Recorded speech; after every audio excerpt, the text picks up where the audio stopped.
I pledge allegiance to the flag of the United States of America and to the republic for which it stands, one nation, under God, indivisible, with liberty and justice for all.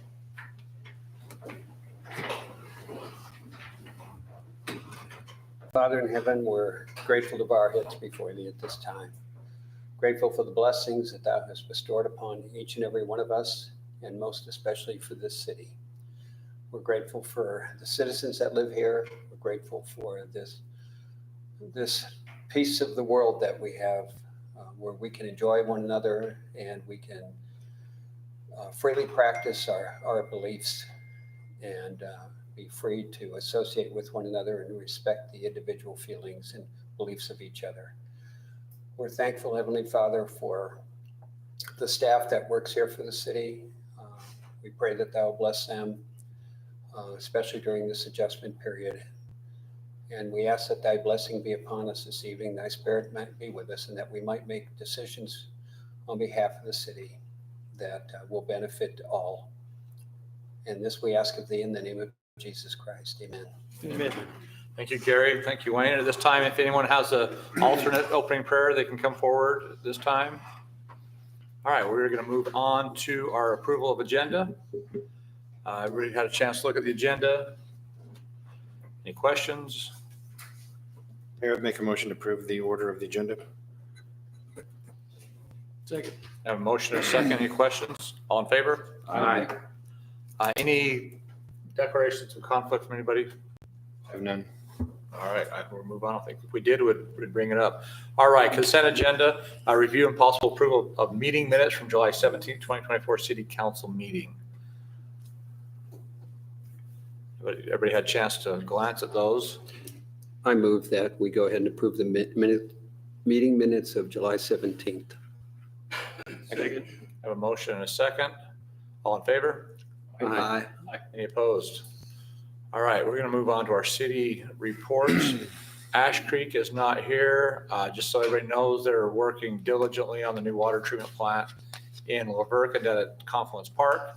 They're moving right along. Haskell is working hard. Interstate's doing a lot of work down there for them. So I know they're moving a lot of dirt and pouring a lot of concrete right now. So that's moving along nice. Merlin, he had something going on. He had another city council meeting from Hurricane Valley Fire. So he is out. Just so you know, Hurricane Valley Fire, I had a meeting Monday night with them. They're looking at a truth and taxation for the district to help overcome the shortfall they've had the last few years. They've been pulling money out of their savings account to balance. They've cut their budget by a bunch. We have another way to fund. We just have to get our state legislators to pass a bill for us. We almost had it last year, but it didn't work.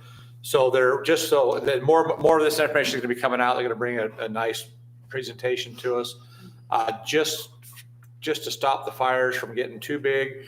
The plan is to pass a truth and taxation. If legislature approves our sales tax increase for the fire district EMS service, then the property tax, well, instead of going up a little bit, we're actually going to cut it way down to probably 10 or 20% of what it is now. So we're going to really reduce the property taxes. So if we get the other funding, then property taxes are going to go down. So, but the problem is in the meantime, if they don't pass it, then we can't wait another year to get that extra little bit of money that they need. So we're going to be hearing more about that as we come up. Bob, I'm going to turn some time over to you for Stanley Consultants. Talk about our bypass road and our big hole in the ground over there. Which big hole is that? That one right there. This video is from last Friday, the 2nd. And as you can see, each day that cut's changing more. They're working on getting that down. They think they got about a week and a half left of cutting that. That's it. Week and a half, they'll have that. Week and a half, 2 weeks. Okay. He's got 3 crushers set up right now trying to get through all that material. So we met today with the geotech engineer to talk about the north slope, and we had a field trip where we looked at some options. And so hopefully he's going to get us some options that will lead to a little better price than what we just the last one we got. So we're hoping to get a direction to move on that one here the next. Okay. couple weeks. We'd really like to have something so that when Judd's done on the south side, we can just move him over to the north side and get that done. And that's really the only thing that's going on the parkway. Right. How are Still we, with this. are we getting close with an agreement with the state, how we're gonna tie this all together? Are we even close to any ideas on how we're doing that yet, or Are you talking about? just tie in north end, south end, how we're gonna schedule it, that stuff, so.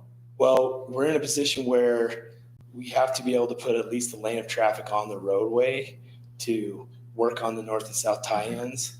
And so Judd's working on their traffic control plan on how that's gonna look. Okay. But we can't really get done with those tie-ins until we get, this cut done. Right, oh So yeah, we can put some- absolutely. So there hasn't really been any progress on Okay. that, but that's where it is with Judd working out a plan.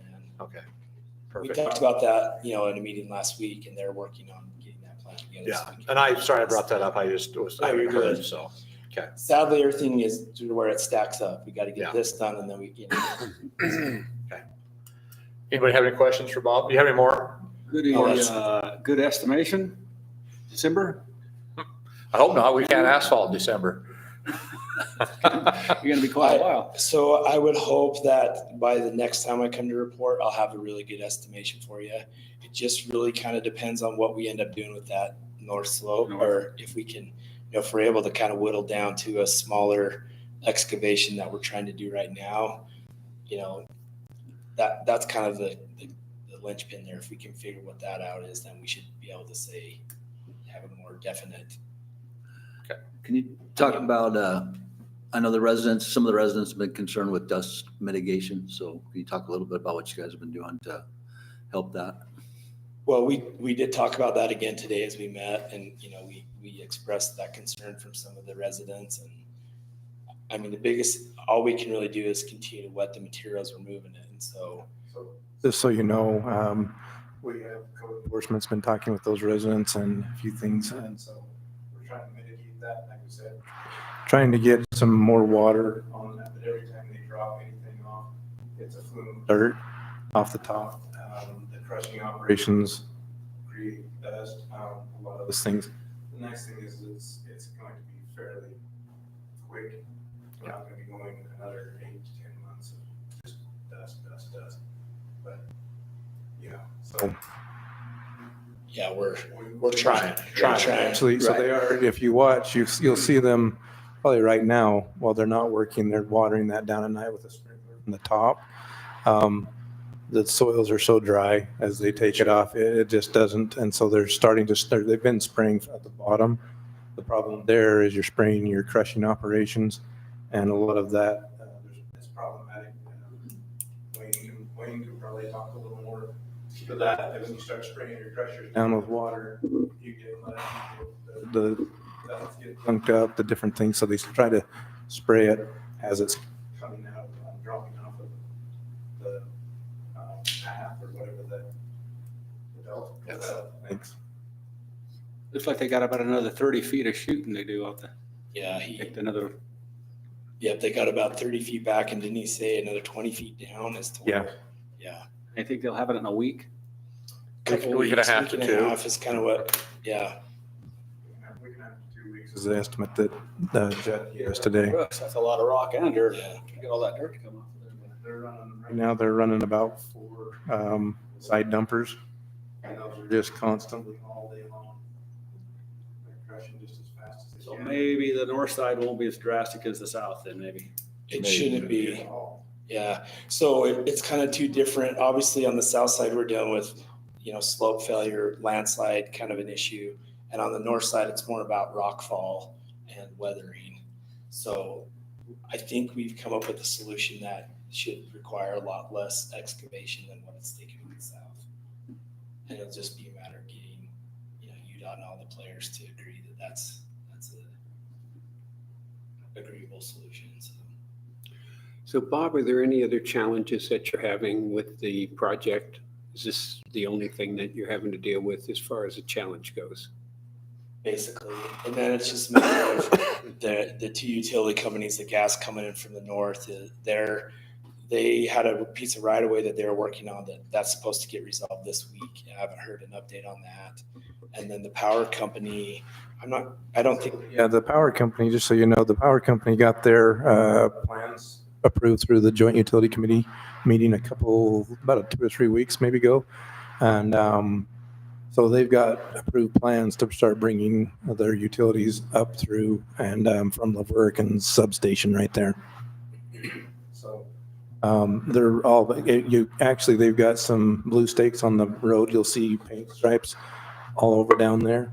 So they're getting ready. They've got their bonding and everything that they have to have with UDOT and all of that type of things in place. So how are we going to deal with the road repair and the gas line if that's not completed before he gets ready to open the road? It would be completed before they open the road. Gas, they made a deal with the gas. The gas will be finished, the power will be finished before they open the road. They'll clean up the shoulders, fix the damaged asphalt. And that- Yeah, they submitted a product they want to use to fix those damaged areas. And we're working on getting that approved. I've kind of drug my feet a little because I know we still have some work to do and I don't want to have them start repairing it and then have to repair it again, you know? So, but all those things are kind of in motion. So that's the plan, is to have that stuff done before we open the road. Thank you. You have. Any other questions for Bob? Good seeing you. Yeah, Okay. thanks, Bob. I Thank you for coming. appreciate you coming out and Absolutely. updating Thank us. you. So have a good evening. Unless you want to hang out, I'll hang out for a minute. or you can leave. I'm not going to hold you to it. For all my visits. All right, we're going to move on to our Public Safety Director, Jason Levitt. Thank you, Mayor. Happy to be here. As Darren mentioned, there was a couple of citizens that came in and made complaints about some dust and perhaps some vibration about the blasting that's been happening over there.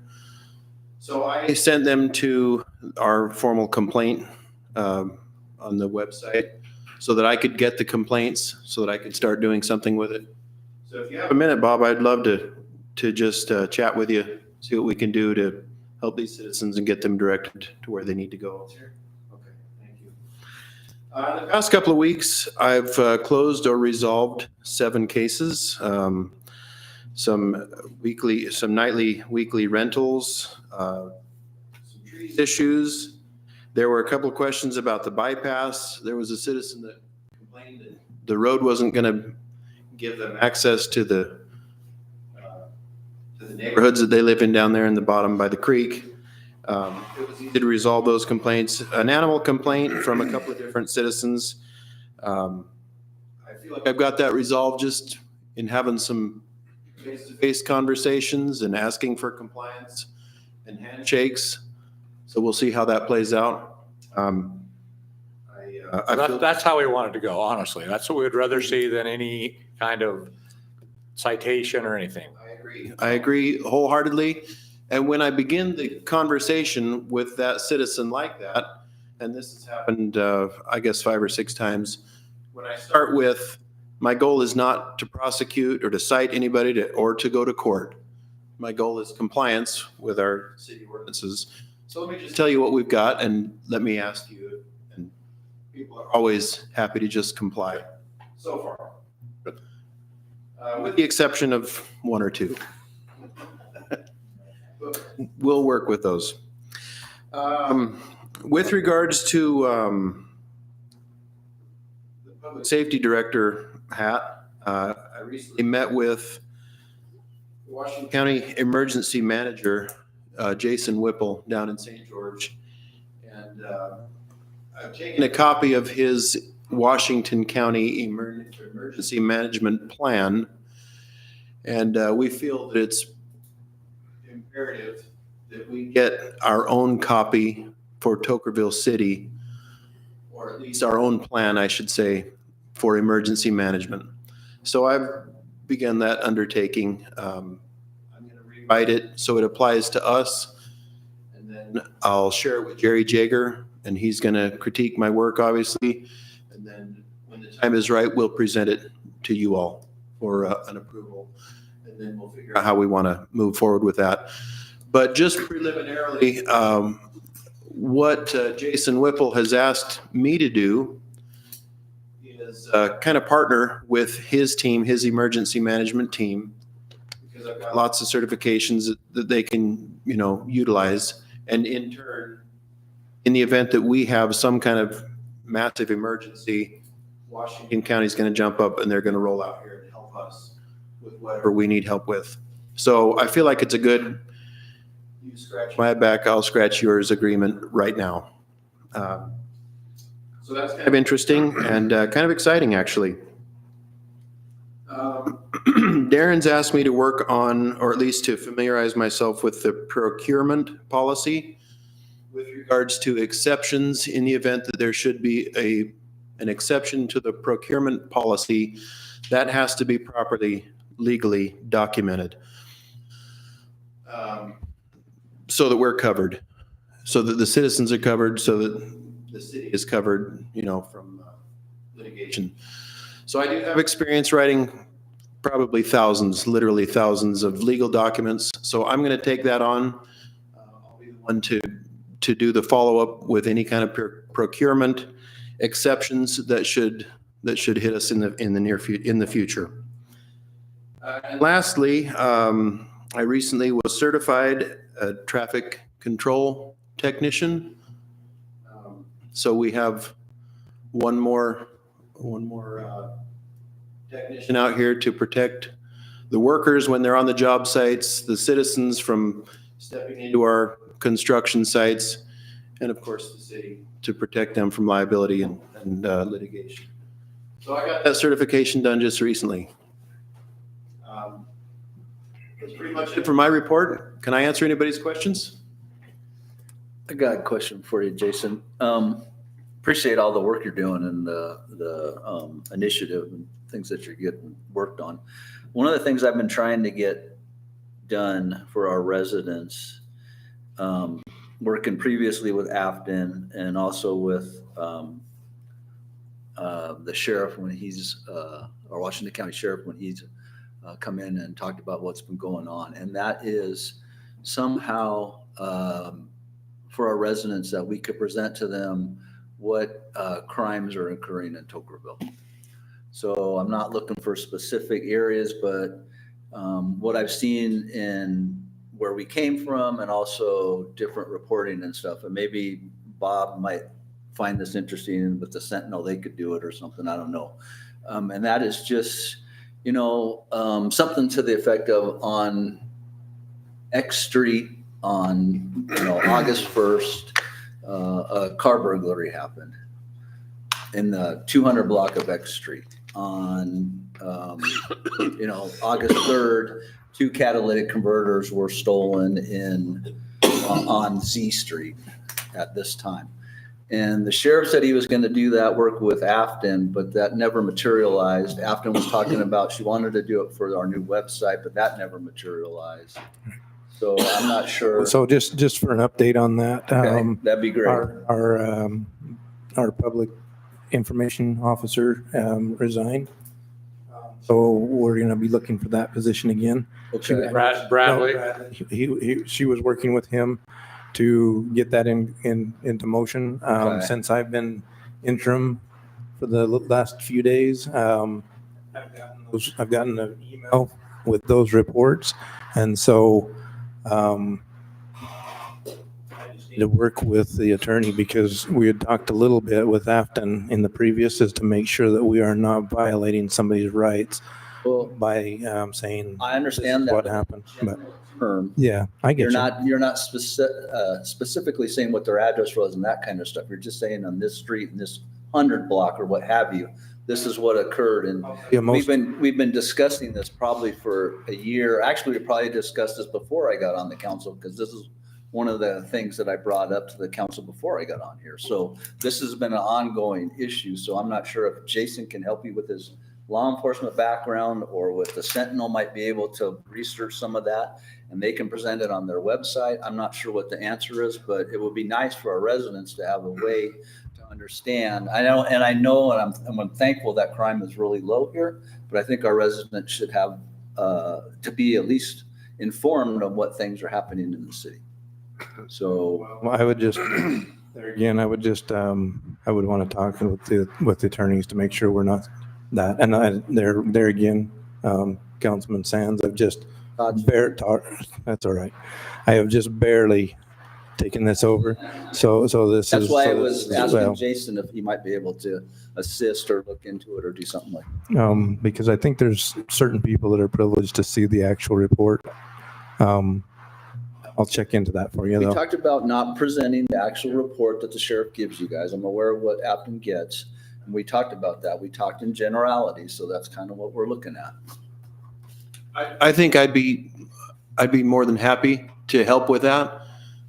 It's my experience with just about every city, there's some kind of crime statistic that's broadcast to the citizens. So we'll be very careful not to disseminate sensitive information.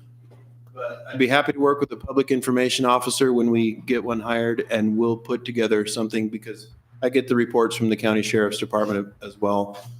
So if that's what the council wants me and the PIO to do, we'll be happy to put something together like that because frankly, it's another piece to the fact that we're growing up and we need to start behaving like it and showing, because in my opinion, that's a beautiful statistic to show the citizens of Toberville. The lack of crime, the lack of crime. Nice. Yeah. Absolutely. I'm absolutely through. Whenever I get those reports, I always cringe before I open it, thinking, here comes the hammer. It's beautiful. Yeah, a couple stops, Really a nice place a to couple live. traffic stops, running the red light, running the stop sign. You can't say running the red light. We don't have any. So, yeah, it's really nice. It's really nice. I just don't want other people to see it. Well, that's just it. If you put it on the website, then everybody in the world is going to see it. Yeah. So, I'd be happy to help with that. Thank you. When we get a PIO, we'll get something going. Okay. All right. Thank That's on you. my list. Thank you. okay. Anybody, anything else for Jason? He the safety guy? Jason is our safety guy. So is he in charge of getting the signs that we promised those people? No. No, that's Public Works. Is he doing that? I talked to JD. I think he's ordered them. So I'll double check with him tomorrow. So, all right, we're going to move on to Is that all Val. the city manager had? No, we haven't got to him yet. We're moving to Val. Oh, I thought we Kressel. started. No, we're still on Jason. So now we're going to move over to Val. So Val, how's planning and zoning going? Hi, Planning Commission's going great. We were 9 items on our agenda, just like you guys do today.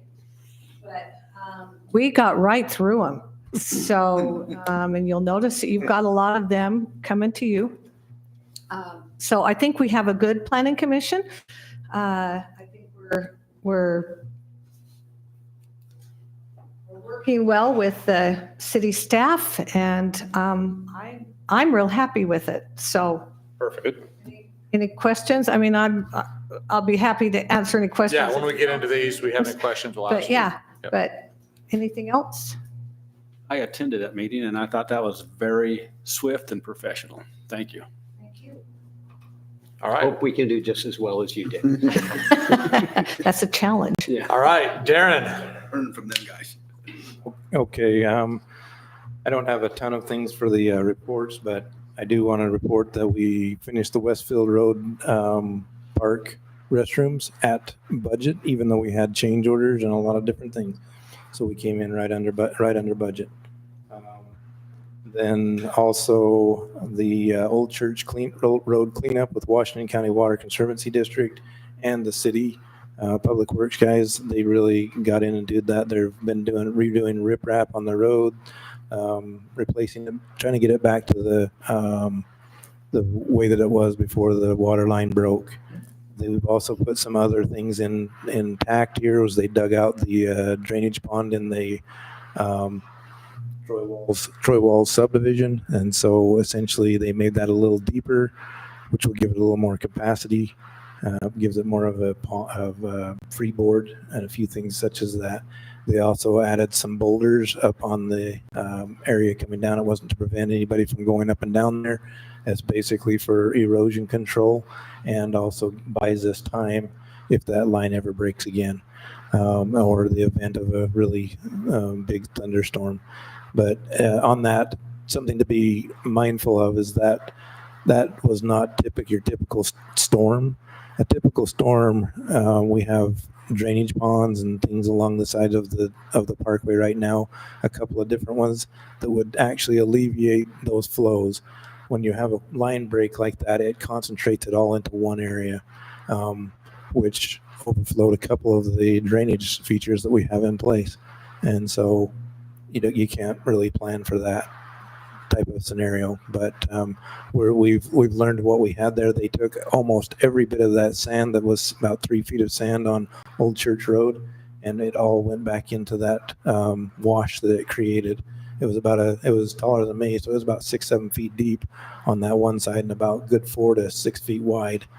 The big trench that it built with the water coming down there washed all that sand down onto our streets. So the water district has really been phenomenal with cleaning that up. They're working with some of the residents up there to replace landscaping and things that were destroyed for them.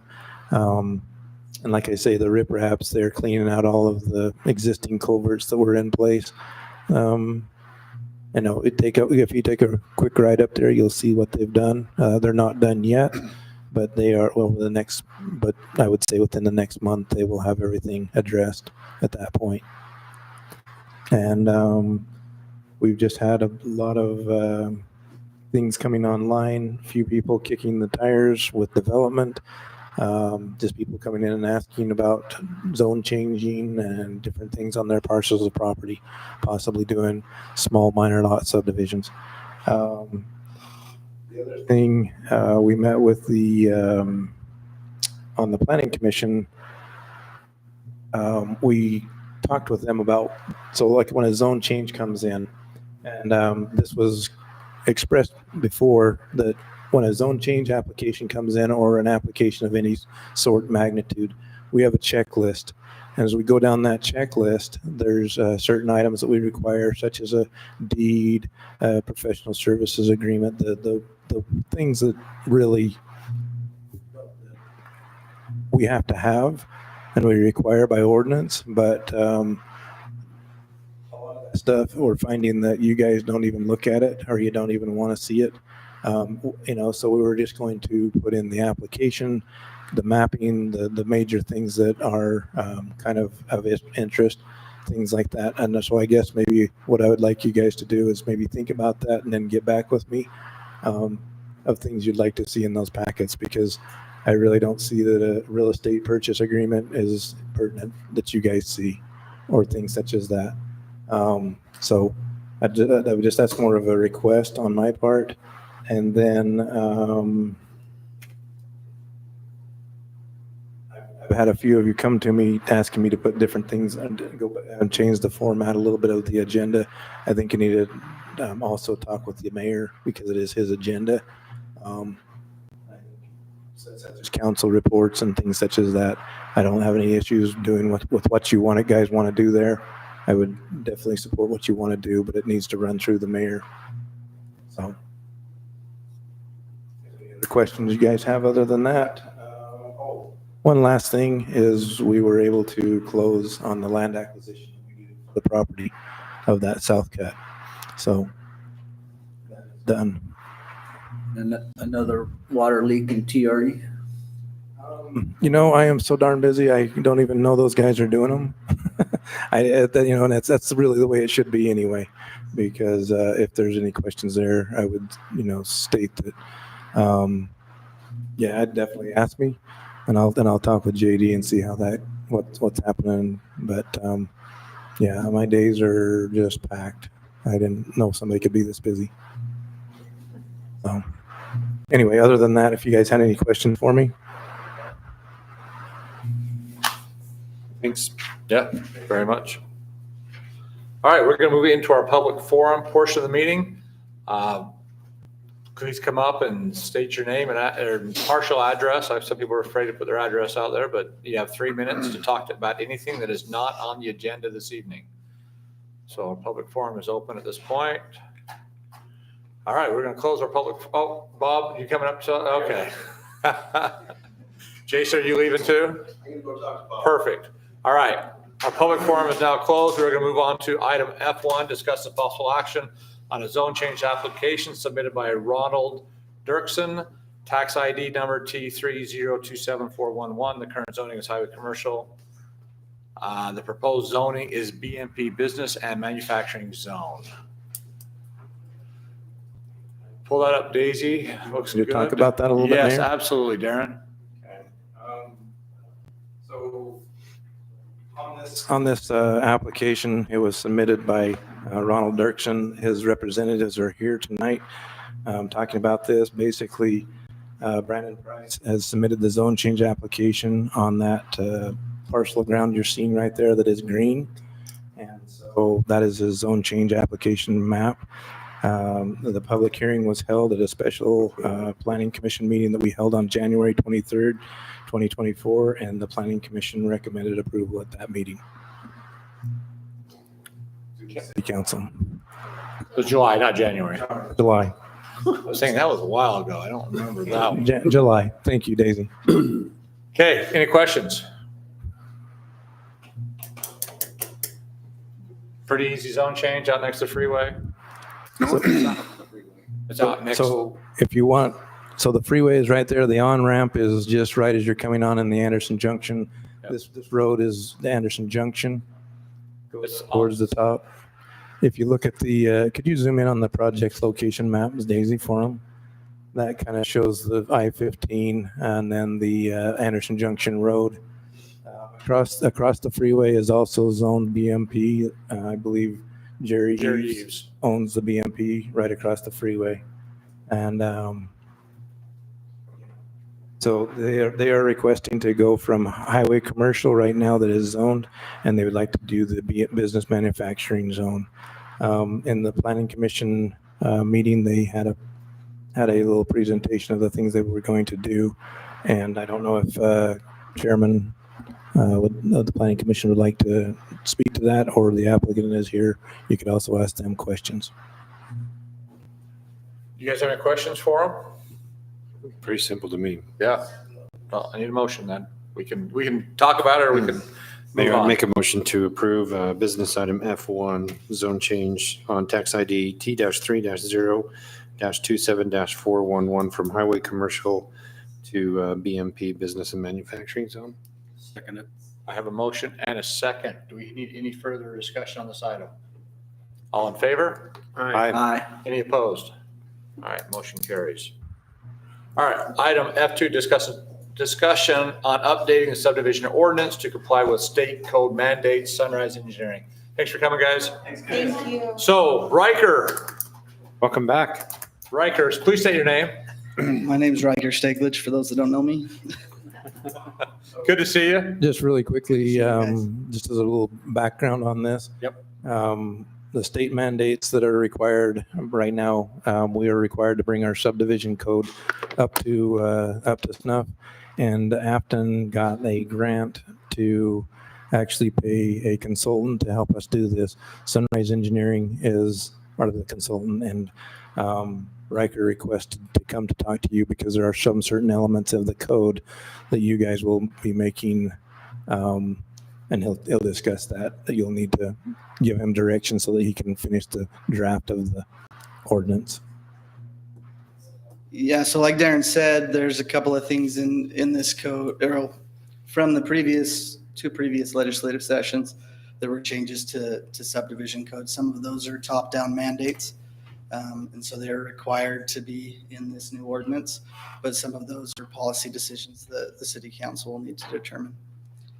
The first of those, or I guess where we'll start, is on page 7. Daisy, if you want to go to that one. Should be,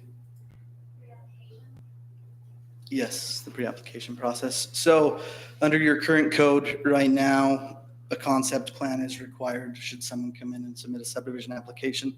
State code no longer allows for that to be required, but they do say that if an applicant requests a pre-application meeting, that the city has to comply, and there's some specific requirements there. So what we've done here is remove the requirement of the concept plan unless the applicant requests a pre-application meeting.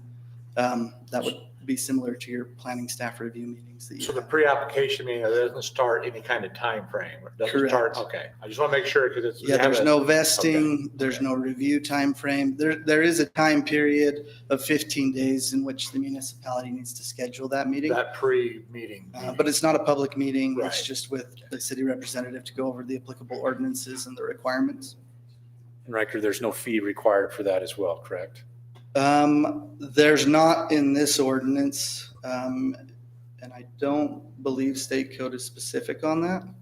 It doesn't make any requirement there. Yeah, Because there's no the idea of- requirement. we're avoiding the vesting. We're not looking at a application fee. There's nothing that would say, okay, it's locked in at this point. So I just see this as a meeting to sit down and talk. And the 15 days, is that what they're recommending also? Yeah, that's what Business they're days, so requiring. three weeks, yeah, is that plenty of time? Yeah, they're requiring you to do that. They respond within so many, it's much like the Business building, days. Yeah. the building and, when you apply for a building permit, there's certain mandates there. We have to respond within a certain time. They're it's crafted after that same type of a. It used to be 30 for cities under 5,000. No, so we'll get to that. There is a time frame that we'll discuss, but that's regarding review cycles for the preliminary plat. So Riker, I'm assuming everything you're going to discuss here is state code. If there's a policy change, Then I'll- then would you point that out? Yes. All right, thank you. In fact, the next item, I believe, is one of those. That's going to be on page 17 under We like it when approval we make them big processes. jumps. I never. So one of the things that this new state code requires is that the city designates an administrative land use authority. In state code, it says when defining that administrative land use authority, that it means an individual board or commission appointed or employed by a municipality, including municipal staff or a municipal planning commission. Administrative land use authority does not include a municipal legislative body or a member of a municipal legislative body. So essentially, the state gives the city a number of options to choose from to designate this administrative land use authority, but it cannot be the city council. It can be the planning commission, it can be a subset of the planning commission, it can be staff, it can be a mixture of staff and the planning commission. It's just up to the determination of the city. I don't know why we would Those take it options. out of the planning commission hands really, because it already exists with the planning commission. So in my mind, it would stay as the planning commission. So that's how the draft ordinance is written, is that what we On want? that B, would that change the administrative land use authority? Would that change to planning commission?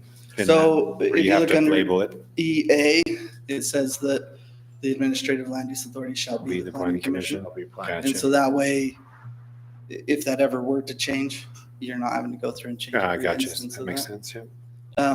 But under B, state code allows the municipality to hold up to one public hearing if they desire. You're not required to. This draft ordinance has that in there. That's another policy decision. Is that what the city council would like? Well, it says shall hold. Yeah, as it's written right now, but state code says that they may hold up to one, no more than one. He has put it in there. He's put it in there based on what his feelings. What this city council. He thought the city council would want. To kind of mirror the existing structure as much as possible. We've kept the public hearing in there, but that's determined by you guys if you want to keep it in there or if you'd prefer it to just That's at be similar. planning to- commission. Yes, at planning commission. I think we should keep I it. see no reason not to keep it in there. Yeah, You need to keep public involved. absolutely. Leave that the same. Daisy, if you can scroll to the next page. We have to go 10 pages at a time. There's another big jump after this. Okay, good. Promise. I'm just kidding. So this time period here is for the expiration of the application itself, not the approval. So as it says, in instances where a developer abandons or otherwise fails to take timely actions to address corrections or complete a project, the application approval shall lapse. So if the city provides corrections to an applicant and that applicant takes their time getting back to the city, And right now, as it's written, it takes longer than 6 months. Their application would be void and they would have to come back and resubmit and start the process over. Unless they get that 6-month extension. Correct, Yeah. unless they come in and request an extension prior I believe that's what our code states now too, isn't it? for the approval. For the approval, yeah. So this is prior to approval. This is still during the review process. It's not something, it's something we've seen a lot of other municipalities put into their code. It is not required. So the direction we're looking to get is if you would like an expiration for the application to be there and if 6 months is sufficient or not. I think we leave it the same. Also, I think You- that's you- written correctly. Yeah. I think that's good. Yeah. We come and do an extension, then it's a Like, year. and yeah, they have a that's- year. That's They what- can't get that's stuff what the done in a preliminary year, plat then- is good for anyway in the end. If they can't get it in a year, they can start over. So we are going to do a big jump, but we're going to go backwards to get to Councilman Olson's question about the review cycle. Daisy, if you could go to page 14.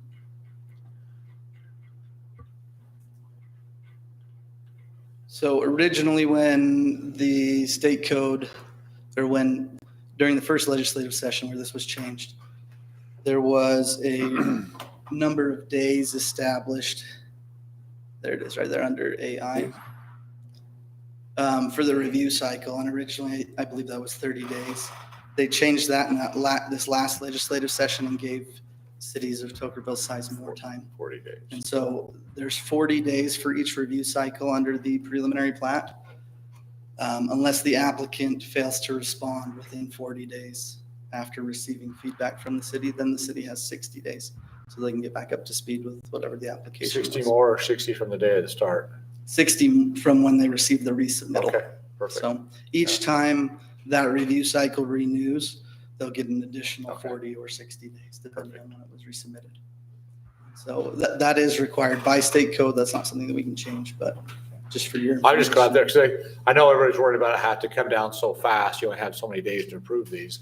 At least they're giving us some time, extra time if they have to fix something, so. That's not approval. That's when that That's gives just a between reply. the time when they apply Right. and when staff deems it complete. Okay. No, so this is not deeming completion. No review cycle. According to how this ordinance is written, no review cycle will start if the application has not been first deemed complete by staff. So if an applicant comes in and submits an If he- application that's lacking, the city does not review it. They just return it to the applicant and say it's incomplete. You need to bring all of the. So that 40 days, I just want to throw this question in there. The 40 days then is for staff to determine that it's complete or not. Well, we correct. determine You it could do, complete, you could do corrections to it. It doesn't have to be complete. Yes. but does it also, that 40 days include getting it on the administrative land use authorities and approved? So this is No, this is- specifically this is to just the review review. it, to make sure that it meets the ordinance. So, and the other policies of the city. It's, the other part that's included in the preliminary plat application is the subdivision improvement plans, which is the state's new term for construction drawings. Those are required with the submission of preliminary plat. And so that 40 days is also to get it through the Joint Utility Committee, to have them review it, get their corrections back. And then once the applicant resubmits, addressing those changes, the 40 days starts over again. We're going to probably have to change our schedule for our joint utility meeting for every week. And then if we don't have an applicant or things like that, we'll just cancel it. It's less than that now. It's 30 days now, right? So I'm this not gives sure you what more the current time. says. I believe gives you more time because what they're basically saying is if you don't reply to them in 40 days, then. Yeah, so then- it's then giving, We fail, but you can. giving the municipality over a month. You can reply in 39 days. I'm just saying, because for staff to be able, and I'm not just saying staff, me, Emily, determining whether that's complete is basically, does our JUC members need to say, these plans are great or they're not.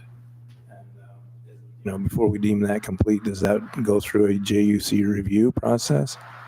So the requirements that you want to see in the subdivision improvement plans would need to be included in the checklist. the city All right. creates Okay. prior to. The thing is, the applicant responds in 40 days. So I just went through this quite a bit. So basically, an applicant makes a submission and you're going to respond to them within 40 days, right? So the response doesn't have to be a complete submission.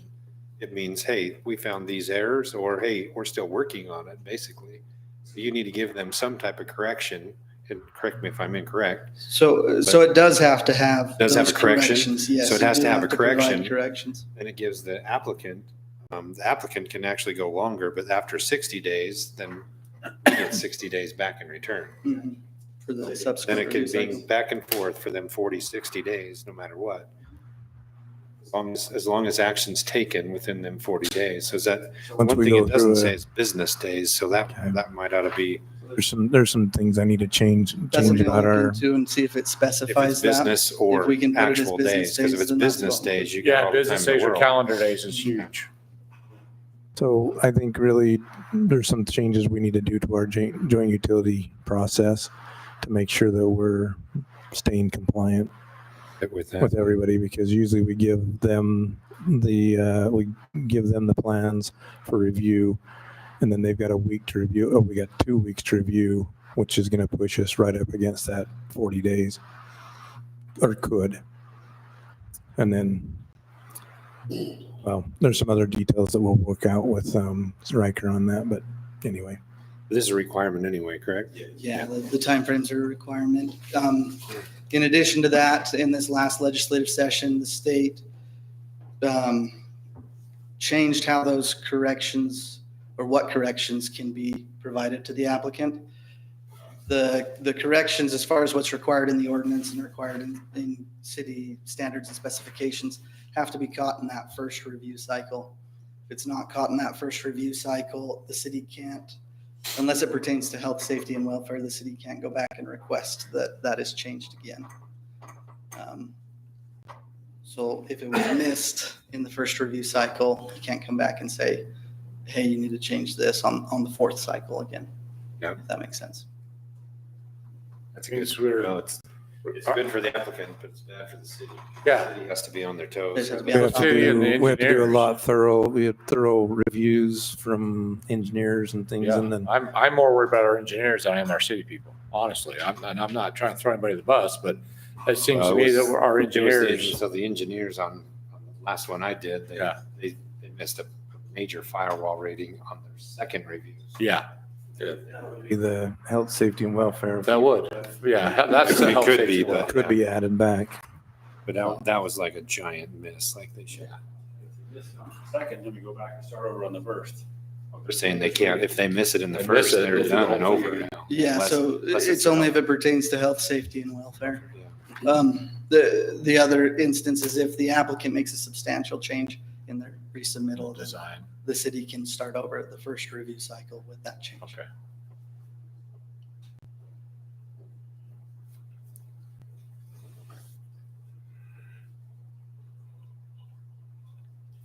And our next jump here is going to be to page.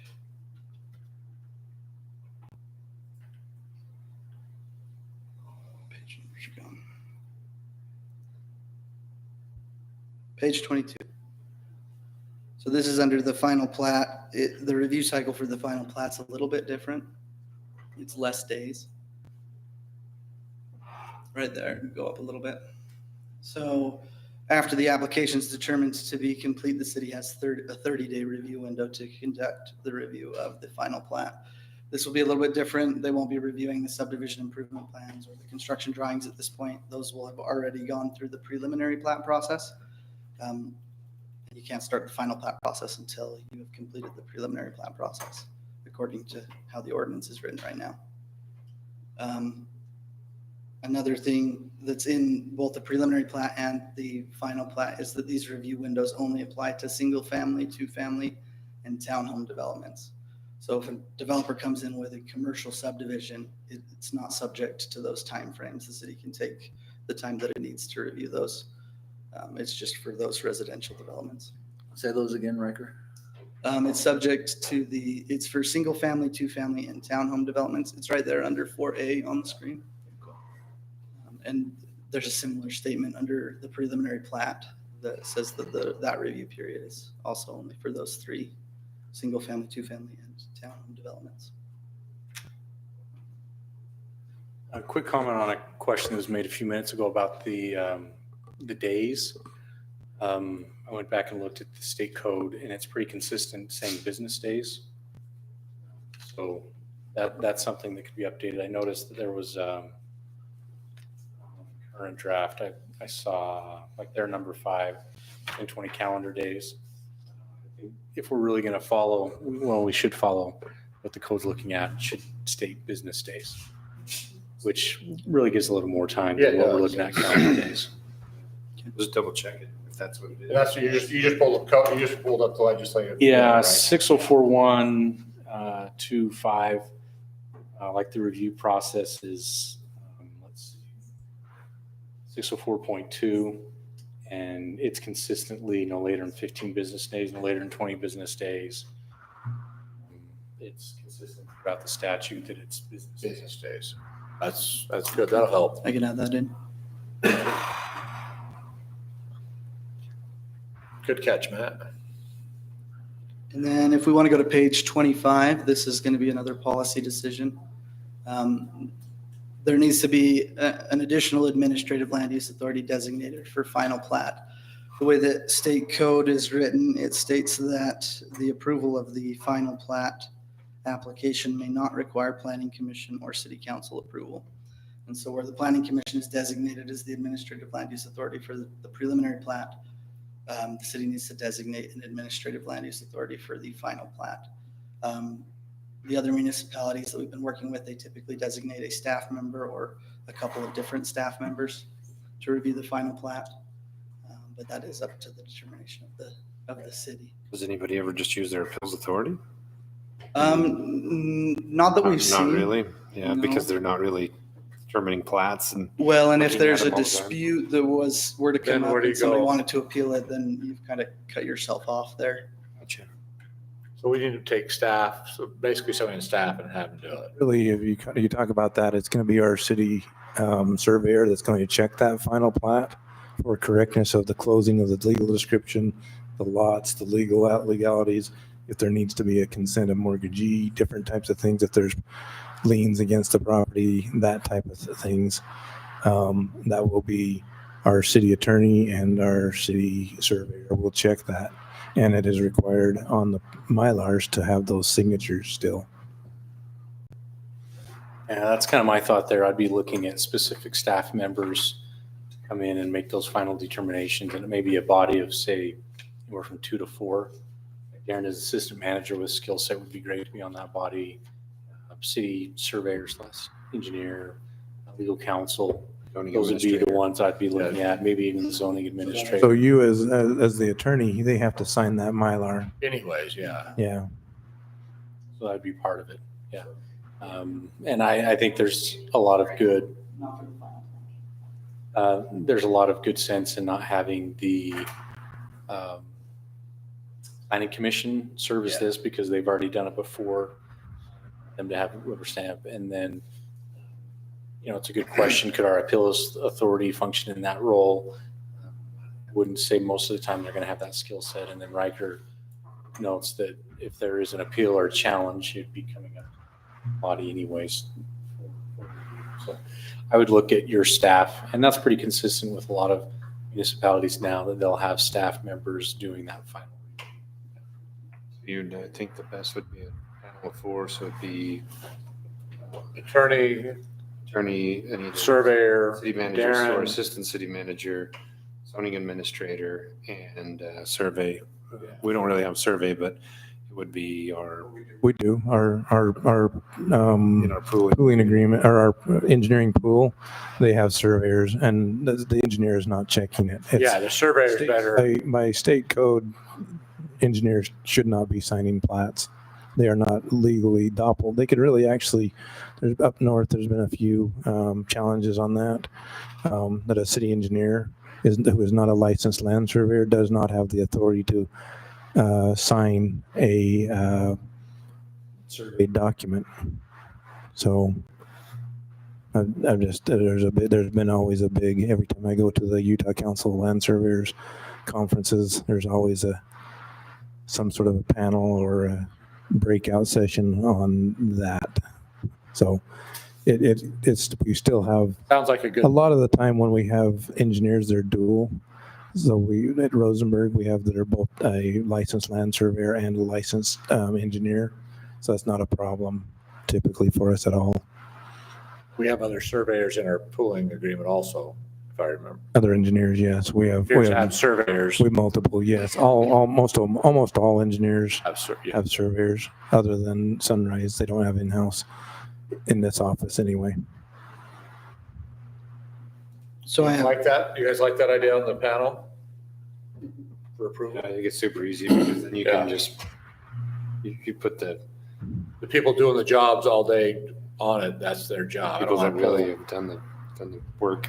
Where is that defined at? Where are we going to define that? We need to put it in here. so it'll replace that, Panel. where it says The appeal, you it's just need above, to it's just a identify little the bit appeal higher up, authority. but the appeal authority or the administrative land use authority? Administrative Land Use Authority shall approve the final plat.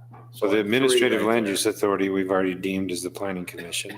And Well, so this is for the final plat. So Final they're plat, two, not the- they're two separate approving bodies, two separate administrative land. the way use I authorities. read that, if I read that correctly, is that the administrative land use authority may deny or remand the proposal final plat if this, but then when you go to the appeal, the appeals shall be consistent with the provisions of Code 10. Right. So the way I see it is if planning commission doesn't approve the final plat or the appeals or the land use authority, 'cause that's exactly what we stated in page whatever, right? Yeah, so Daisy, can you scroll up just a little bit? Right there.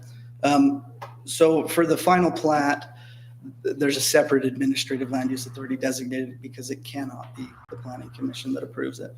So the per state code. planning committee does a preliminary plat. Yes, a Approval. preliminary plat. And the then planning this commission approves it. extra And- administrative land use authority does the final plat. And they make that. It's The good. words are so close. Yeah. And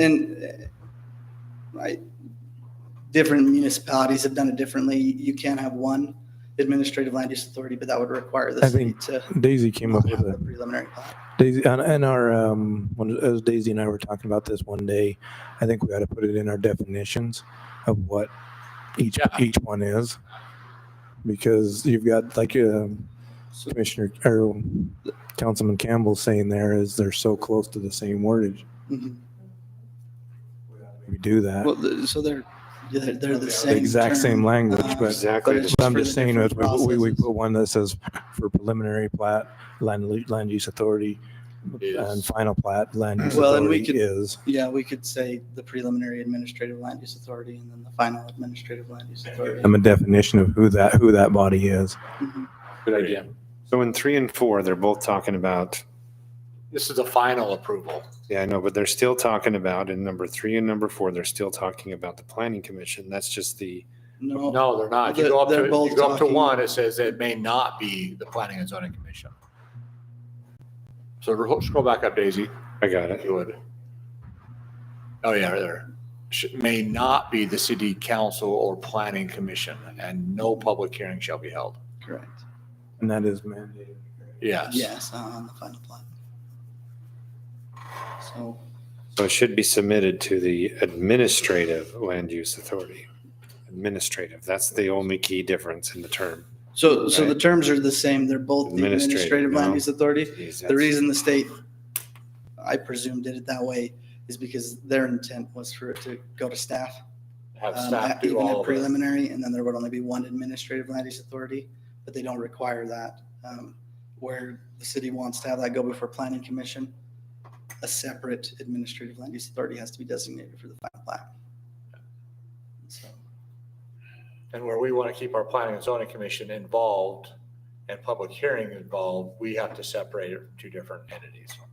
but I think we can add those terms before the administrative as preliminary or final. Perfect. I think that's the way to do it. And then define the final Correct. as either a manager or assistant manager or planning zoning person our surveyor, and our attorney. Those 4 people. That sound right? You guys good with that? So does that eliminate a member of the planning commission from being part of the administrative land use authority? For the final plat, yes. So the entire planning commission and each and every member of that planning commission Correct. They can't cannot be a there. member of that body. By the time you get to final plat, it Everything's is pretty much a staff thing anyway. Right now, the way it happens, we get everything done, we come through, we get a final plat approval from the planning commission, one from the planning or the city council, and when they get the improvements done and they get a CO on their subdivision or that phase, we let them go record that. But then, so there are multiple reviews on that plat before we'll ever get it to the attorney. Attorney is usually the last one that sees that. I was gonna say, we might be able to remove the attorney from that, just have a 3-panel, so it would. Well, the attorney has to sign it anyway. What they're doing. He's supposed to do his own separate review. And that's the way they've been doing it. I've never been in a municipality that does it different than that. Panel reviews it here. Reviews it The here, and attorney then the for his attorney- independent review signature. And That panel, like I say, to bring the city engineer, one of the city engineers out, sit down with me and Emily, and if that's what that board is, We don't want the surveyor. the surveyor, the surveyor has to be involved. We have to, on the bottom, the county won't record the plat without a city attorney engineer. Yeah, so just to clarify, you can designate a single staff member to approve it. And that's, if it's in your process to have that staff member check with the surveyor anyway, before they give that approval. We could cut And that so down that to way just you can, our planning and zoning administrator and either you should city do, manager. you should do your or planning and whatever. zoning administrator and/or And city or, manager. So yeah. in case one's out of town or one's whatever, then you got 2 options. And then the And policy. would read, typically it's not your city manager. Or It's your assistant engineer engineer. Well, we, Whatever it is, and yeah. director of whatever it engineering. is. Or designees, way we put it in the, You could put um, designee in grading the thing, that would be ordinance. fine. In the zoning ordinance, administrator or designee. yeah. And or, would like 2 eyes on oh, it. it's an and designee. Okay. Just so you have 2 people looking at it. I was thinking. Because really, your planning and zoning administrator is going to look at it for compliance with all things. But they're going to look at it also as it comes in on the preliminary that it, They're gonna look at it 20 that times. it's, before we that get to this basically it point. meets zoning code, that all the lots are inside the zoning designation, that the setbacks, the frontages, the things like that are there shown on that map. So, yeah, there's multiple checks through the whole process. Yeah, if we could do it with less and our attorney has to do it anyways, and I just should do it here in the house and then send it to him once we're done with it. So when I used to send them to Heath had a checklist that he just went through to make sure. But I would say the key person for checking that is the city surveyor slash engineer. Okay. If that plat doesn't close or things like that, it's going to have major issues with other phases, other properties around it, different things like that. And you want it to be checked by both the preparing engineer, surveyor, as well as the city surveyor engineer. 2 comments. There was an idea of having him say a member of the planning commission, possibly beyond that. And I think we concluded that'll just be the preliminary plat. But add to that, the state statute came in and specifically says that the administrative land use authority cannot be a legislative body, meaning the council or the planning commission, or a member of that legislative body. So they're really trying to get it on the administrative side. So what we're looking at, the people that are talking about, that fits with what they're looking at. And Riker, I'd be curious to have your comments and maybe some discussion here on the council. And this is section 604.2 subsection 9 of the code. And it says the municipality shall approve the final subdivision, but it may allow a permitting process to be concurrent, meaning it approves the preliminary plat concurrent with the final plat.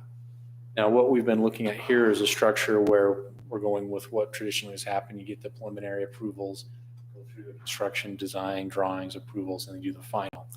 It's probably going to be more of a rare exception that you would have a situation where it'd be concurrent. But the whole purpose behind this code is trying to streamline and move along and speed it up. I'm open to comments or ideas. Is that something this body would like to entertain? From a drafting standpoint, what's been some considerations looking at a concurrent approval? The only concern with that is that the final plat approval cannot require planning commission's approval. And so if the city wants to have the planning commission look at the preliminary plat, they can't run concurrently because then the preliminary plat would be requiring planning commission's approval. So that's why we've structured it this way, so to allow for the planning commission. So if we did it with the our planning and application. zoning committee and all that stuff and had our administrator do it, then you could do it together. Correct, yeah, you could Yeah. run them at the same time, Right. just as a staff process without Yeah. a public hearing, without a public meeting, if that's what the city desired, but. Yeah, I don't think we want to do that. We can drag it an extra 30 days if we can legally. Yeah, and honestly, the only scenario I can think that I've seen some type of experience is where you've had an approval that has lapsed, where they just didn't get it done or the extension wasn't requested, but the work's been done, it's approved, and you just bring it back through the approval process at the same time. From a practical standpoint, that's the only scenario I can come up with that would even make sense to do concurrent approval. Then there's some major, or not major, but some decent changes. Like right now, we don't even, in our code right now, we don't let them even apply for our final plat until the construction drawings have been approved and signed off on. They can't even come in for that. That's what Jerry used on his project right now. He's trying to get his construction planning done and approved, and then he can do the then he can actually apply for the final plat. So But that's this one does thing away with that, doesn't that it? doesn't make much sense to do it the way we're doing that right now. But with this, it's boom.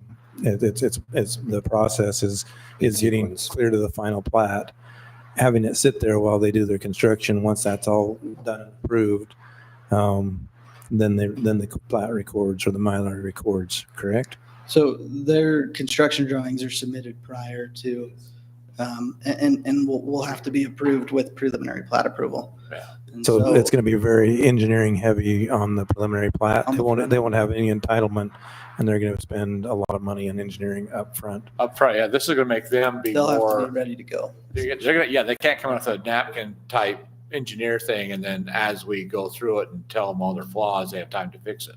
Mhm. They're not gonna, Yeah, our preliminary plat right now is it's what it's always been. It's preliminary. It's and then they move to the next step of construction plans, which isn't really part of code. It's more part this of is, the the process. state just wanted to speed things up. So this is going to make the developers come prepared. That's what it's going to do. It puts a little bit of accountability on both sides. Well, and to even accelerate that more, part of the code I was referring to, the subdivision ordinance may not require planning commission or city council approval, meaning it's just through these land use authorities, which I'm frankly a little surprised that was put in there as an option.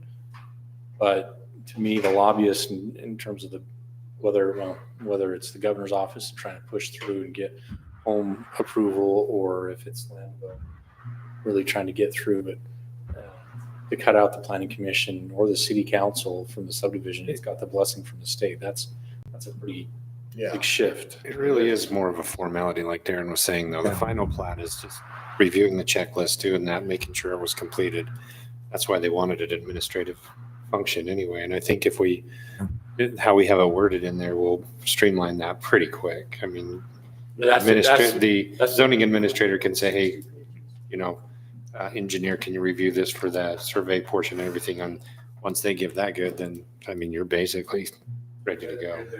Yeah, that's it. Most of the heavy checking, most of the heavy design is in most of that. Sorry, I stepped away from my mic, but most of that heavy engineering and everything and checking is on the front end. Why go through another big heavy on the back end. It just doesn't make sense. But where We'll do that where now. I think what Matt was saying is we still have our planning and zoning involved, but the state's saying, you know, you could kick out the planning and zoning, you could kick out the city council, and we could have staff approve everything. And that's what, I don't agree with that. That's why I want the planning and zoning to stay involved and have a public hearing. So, but we have to have our time, we have to hit it on our timeframes, and we can't miss it, because then we're, And that's the direction that Riker's needing exactly. as he writes this code. Yeah. And that's kind of why, that is why he's here tonight. Well, that's how it reads. I mean. Oh, yeah, that's what when we it comes talked to about. Preliminary plat, the planning commission Yeah. has to review it, and then it And has to public have hearing. No more than one public hearing. at the planning commission level. Yep. But we're gonna have to be on our toes to get it all prepped and in line with the time frame that they're giving us. It's Administration and land authority shall be the planning commission. Well, and just keep in mind, that's those, preliminary. on preliminary. Yeah. those review cycles for those timeframes, that's to review them Right. and provide corrections. That's not necessarily to Have get to it have it before done. the planning Yeah. commission. It's still, that's all. If it switches to business days, it's ample. It's plenty. Yeah. Yeah, let's switch over to business days. Matt said I think- everything else says business days. That gives us a lot more. I mean, 40 business days that's too much. Substantial. Well, that's what it's going to be anyway, just because we're not going to be able to work on it. We're not going to go work on it on the weekends anyway. Right. Yeah, you better not be. Maybe I would. Yes, you are. Okay, what else we got right here? Okay, jumping down to page 45. So state code allows for municipalities to provide an alternate process for subdivisions that include up to, or that include 10 or fewer lots. Tokerville currently has one of those. It's their simple subdivision process. I've been in conversation with Darren about this to amend this to better fit the purpose that was in there. State code allows for up to 10 lots. Tokerville is historically allowed 2 lots. And talking with Darren, this current draft designates 3. But I need direction from the council as far as if 3 is an appropriate number, if you would prefer it to stay at 2, or if you would prefer more lots to be exempted from the So that's process. strictly just a subjective decision that's been made, the 2 to 3? True. So that came from a conversation with Darren, yeah, that rather than 2 to do 3. And keep it in line with state code. It's just easier Well, that way. Yeah, so state code allows us to go up to 10. Up to 10. Right, Up to 10. But Tokerville has historically only had 2. Your current process is fairly similar to your regular subdivision process. Okay. It requires public hearings at both planning commission and city council, and On page 46. similar process. But the simple subdivision, let me ask this question, then the simple subdivision 2 would, or 3. it would be treated exactly like the subdivision process as well, correct? The way that this one's written, or your current one? No, The way this one's The way written. this one's written, I guess that's one of the things I need direction on is the city has discretion to determine how that process happens. And It doesn't have to follow the state code process. It can be exempt from that process. It can come before your planning commission, it can come before your city council. The thing, Depends on what the city wants. However, the intent of allowing for these exemptions was to allow people who are doing this to get through in quickly, in a timely manner. the way that I look at these, sorry, do you need to? Good. No, it's like the simple subdivision is that, let's say you have, 3 lots or 1 parcel that's got road access already.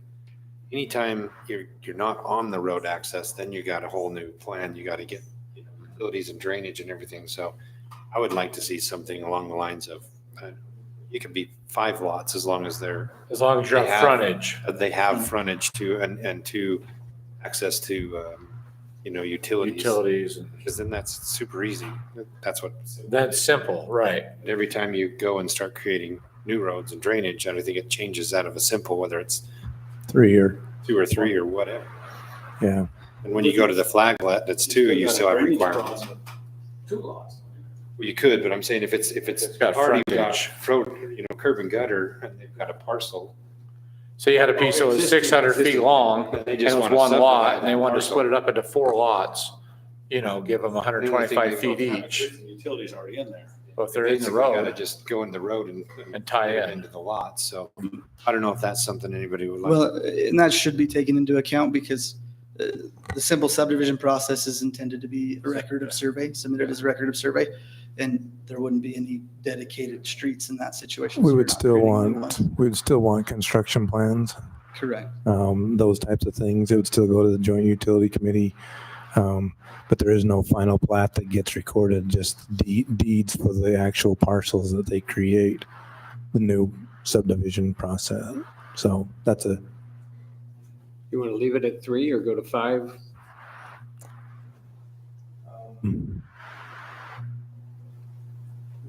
we used to have a state many years ago, you could go up to 10. And that's what it says now again, but I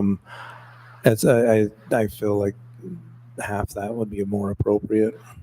But they still have to have the minimum frontage. I don't know Right. of any type of a downside of that. Do you?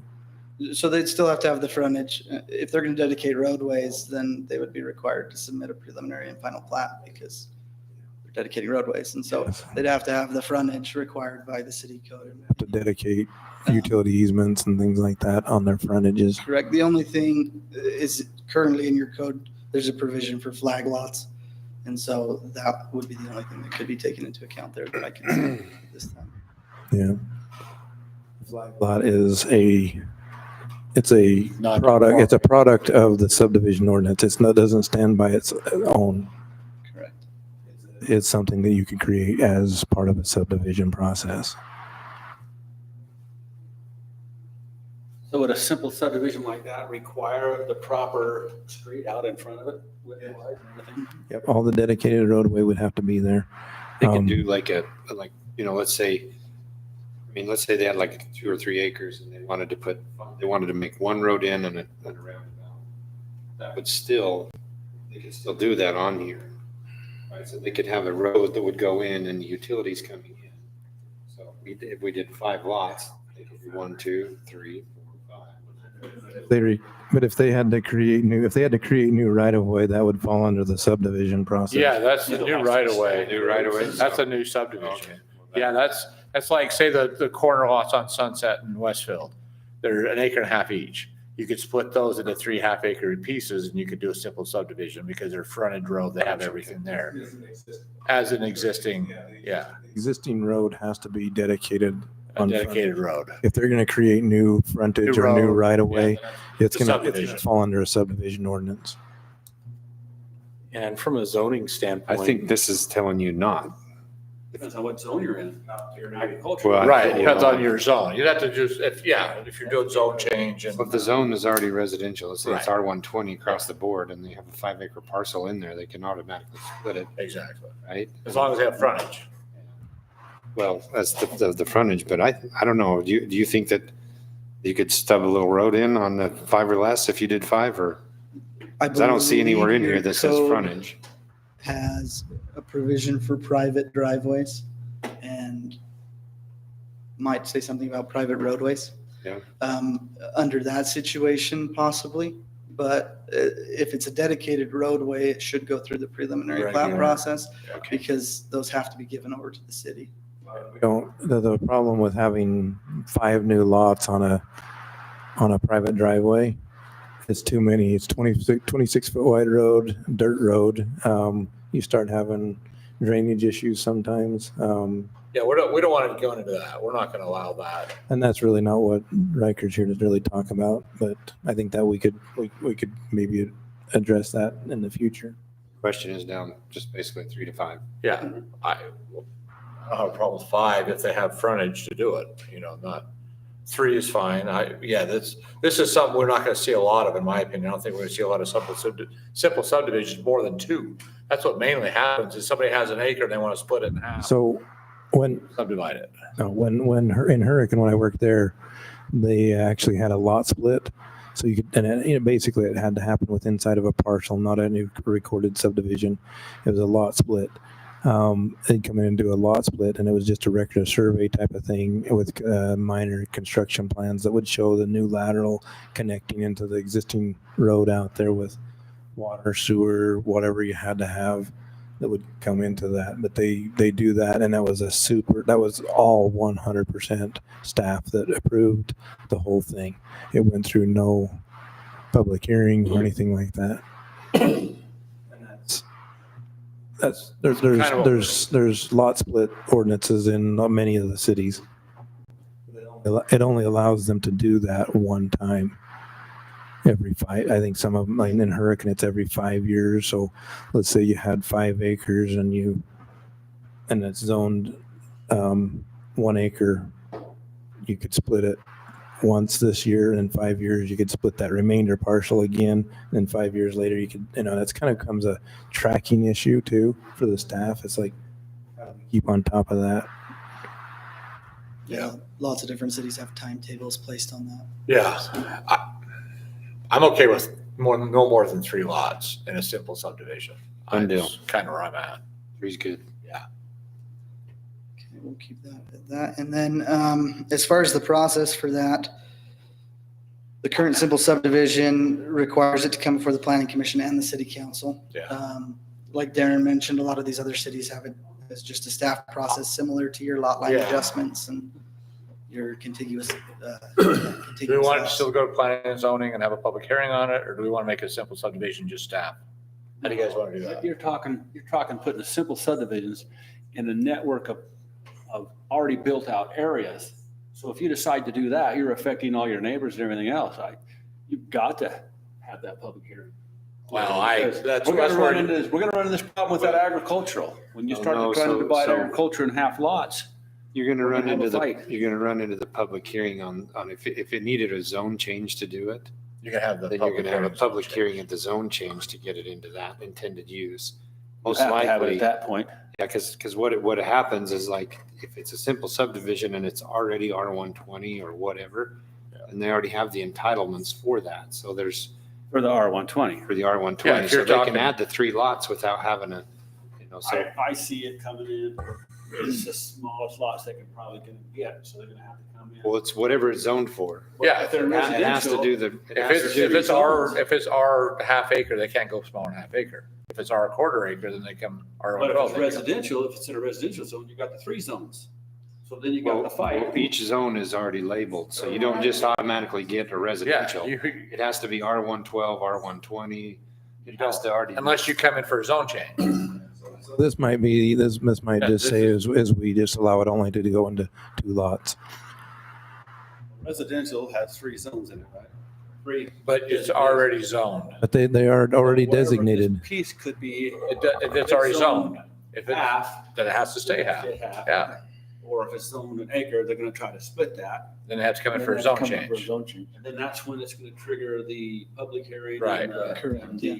the, All the legislative approvals like zone changes or general plan amendments or anything like that Stays are the same. separate from the subdivision ordinance. They have to get those. In fact, this draft states that those are required prior to I just even don't wanna submitting take an nothing away application. From the public input.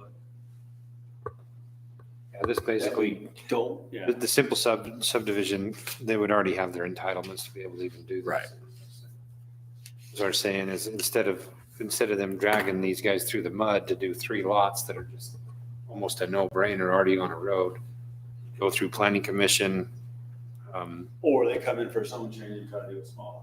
if they. Oh, yeah, they if were they get a gonna- zone change. Yeah, it has nothing to do with a zone Yeah. change, really. It's just if it's already got its entitlements.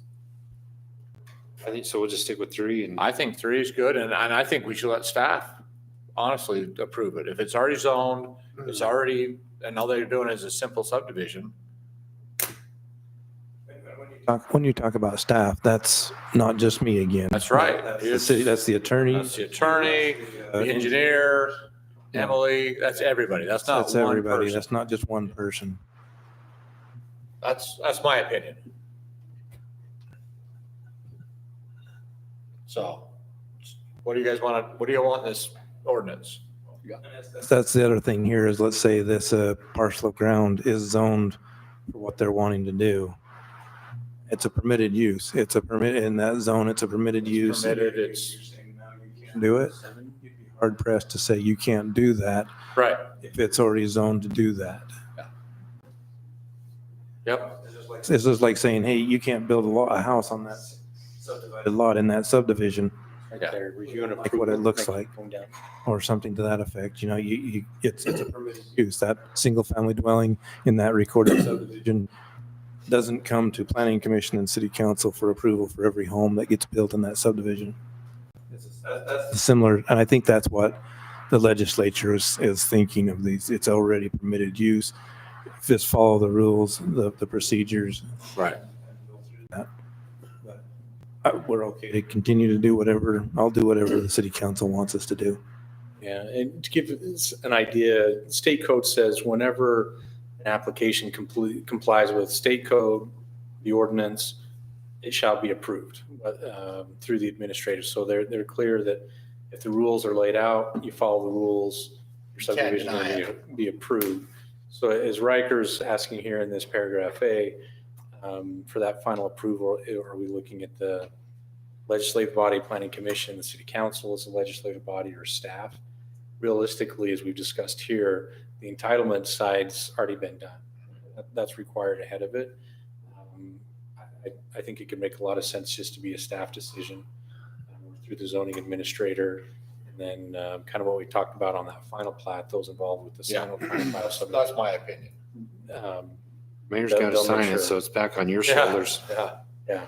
I gotta sign them all. It doesn't matter. After it goes through everybody, the mayor still has to sign on the Mylar and all of them, so. Yeah, but at the end of the day, this body can control it by its ordinances. Yeah. And if you Right. say, hey, you got to have your entitlements ahead of place, which is, required here, that's a significant step. As long as I think the city staff would run it through joint utility, Darren. The city staff would run it through joint utility to make sure the utilities and Yeah. all that Oh, was there. So Oh, yeah, that's, It's almost that's a That's a general, guarantee. it's a procedural requirement. either way, we should do that too. let's, City saying then, or they're just saying city staff? Yeah, with this, a lot of them are just doing city staff, similar to like what you see with lot line adjustments or the combination of contiguous lots. They follow a very similar process. okay. There's a few things in there that we'd work out, like on Ash Creek down here. There's no curb gutter and sidewalk. They would have to come in And to get a Deferral agreement, I think is what you're- deferral agreement. Thanks. See, Riker knows our code better than I do. Still fresh. Cool. What's the next one? Another one is just a point of information on 48. Page 48 is just the next page down. Right now, a little bit further down, or it's number 2 on page 48. Higher up. On all improved weather public streets? surface. It's talking, yes, on unimproved public streets. It's the Okay. bond. See that? Right now, your code says 125%. I believe state code specifies that it can only be 110%. Oh, That's an easy change. Yeah, if it's state code, make it state code. And the final thing that I have on here is just on page 49, under filing the record of survey, under C, there's an expiration that I've put in here of 1 year. They have to file the record of survey within the record of survey has to be filed within 1 year of approval. Meaning that it has to be given to the Washington County Recorder's Office within that time period, or else it's deemed as expired and the applicant would have to come back in and reapply. That's just a placeholder time frame right now. It just depends on what the city council Well, would they like to see can't, there. they can't sell any lots until they do anything until they put that in. So it'd be Correct, yeah. crazy if they didn't. Yeah. I think that's ample time. Yeah. Sound good to everybody else? I got nothing else. Nice work. Yeah. Very nice. We're looking at this really quick. We just want to make sure there's a fee schedule that would be applicable already in place. For, subdivision application. Simple so subdivision. simple, I think that and lot line changes are both in the fee schedule. I'm sure they are too. I don't know that it specifically calls out, so that might be something that we'd need to add, Daisy, if it doesn't already exist. She's pulling that up. The subdivision application be under there. Your lot line adjustment, floodplain street, let's see. 5. It's there. Divisions, there we Simple go. subdivision, Subdivision, it is there. but 2 lots. So you'd have to, if it's, maybe put per lot. So Simple maybe subdivision. $350, $375 per lot, up to 3 lots. Maybe change that one line where it says 2 lots, More than 2 contiguous $750. staffs. Does that make sense? Make it $375 per lot. If they do 2 lots at $750, they do 3 lots, then it's whatever that math comes out. If they do if they do 2 lots, $750. we'd want it to be, we're finding that a lot of these are low because by the time they make that application, we're finding that our professional services agreement is kicking in and we have to send them at their approval, we're have to send them a bill. Okay. Well, do we need to go through this whole? We ought to just go through that little bit of it. Yes, that's something not necessarily for Riker, but for us. We can work on that. But yeah, let's, it's on there in the simple subdivision, but let's change that where it says up to 2 lots. Let's go to 3 lots. And then let's figure out what we want to charge per lot, 2 plus. So if they do a 3rd lot, whatever if we say it's $1,000 for 2 lots, then make it $1,500 for 3 lots. Something simple, whatever that comes out to be. Is that concurrent with the? Well, we'll come back once let's review it. Okay. Once you come up, You bet. bring it you back bet. to us and then we'll approve it. Sounds And great. then, just one final note on here, you'll notice in this draft, all of the submittal requirements have been removed from the ordinance itself and placed in a subdivision submittal policy.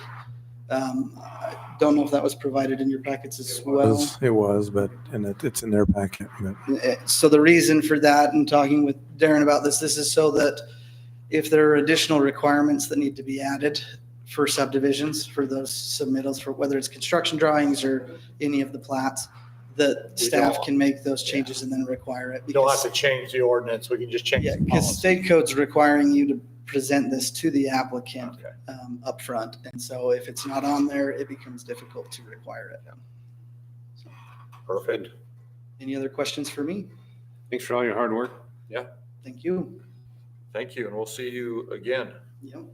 I got one question. Oh, Wayne's, The simple subdivision may create no more than 1 new lot or parcel where do you, for a total of 2. Is that in a different, what is that? Correct. So that's your existing code. that's what we're. And so change. it sounds, with what we've discussed tonight, we'll change it to 3 lots. And so I'll make the language reflect that.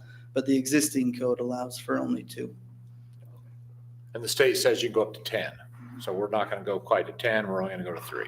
A lot of moving parts in this thing. Oh, yeah. You got to keep up. It's It's- busy. It's a lot. And then, yeah, there's some other stuff that's not just responsibility, but we've got to get ordinance for our preliminary site. And I want it to mirror kind of what we've got here. So that we're not confused. Okay. Thanks again. So Riker, just check 1019 C2 and C3.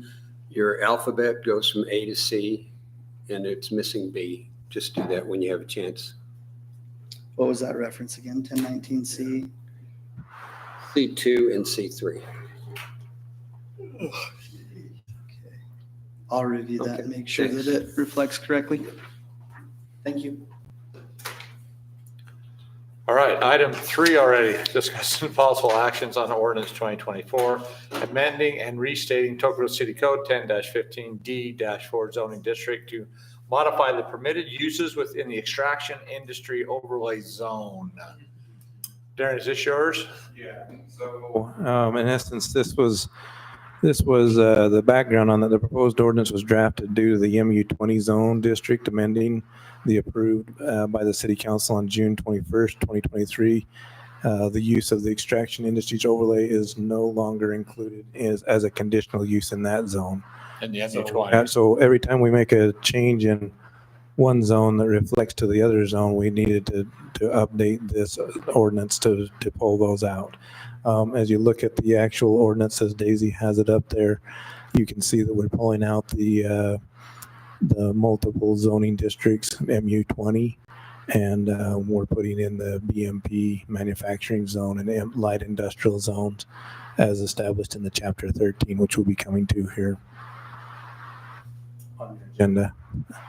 So a lot of these are all dependent on each other. And like I would say, in the gravel extraction ordinance that we have here before you right now is essentially, we wanted to pull it out. And this was discussed in city council, like I said, on Year that ago. June 21st, 2023. So it's We been just a wanted, we while. wanted to take the extraction out of the MU20 zone. Yeah, so what you're seeing is the backlog that we've had on the zones that Riker actually was working on. These are the ordinances, I should say, not zones. The ordinances that he was working on are now coming forth and fleshing out finally. Yep. Okay, any questions on this? Mayor would make a motion to approve business item F3, City Code 10-15D-4, restating the Tokerville Code. Second. I have a motion and a second. Any further discussion on this item? All in favor? Aye. Any opposed? Awesome. Great. We are on to item F4, discuss possible action on ordinance 2024, amending and restating Tokerville City Code 10-14A M-1 light industrial zone to create an allowable use table, modifying physical restrictions and special regulations for M1 zones. Darren, up to you.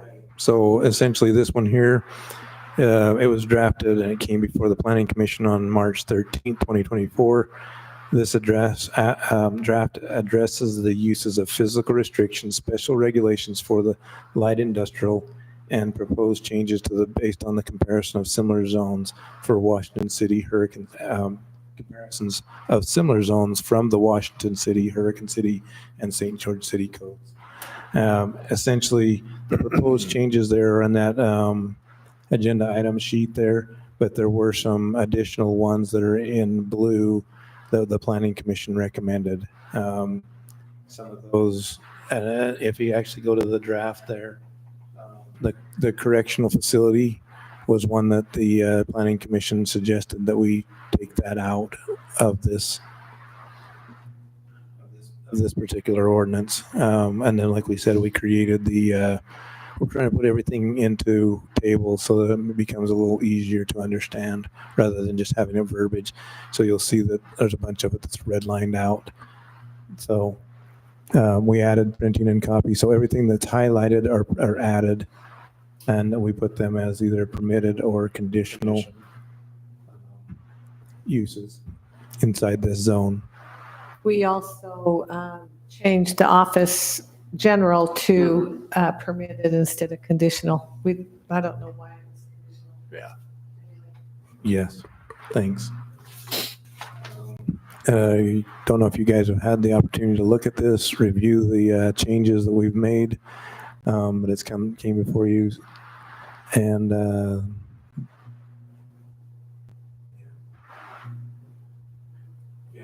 any questions, please ask them.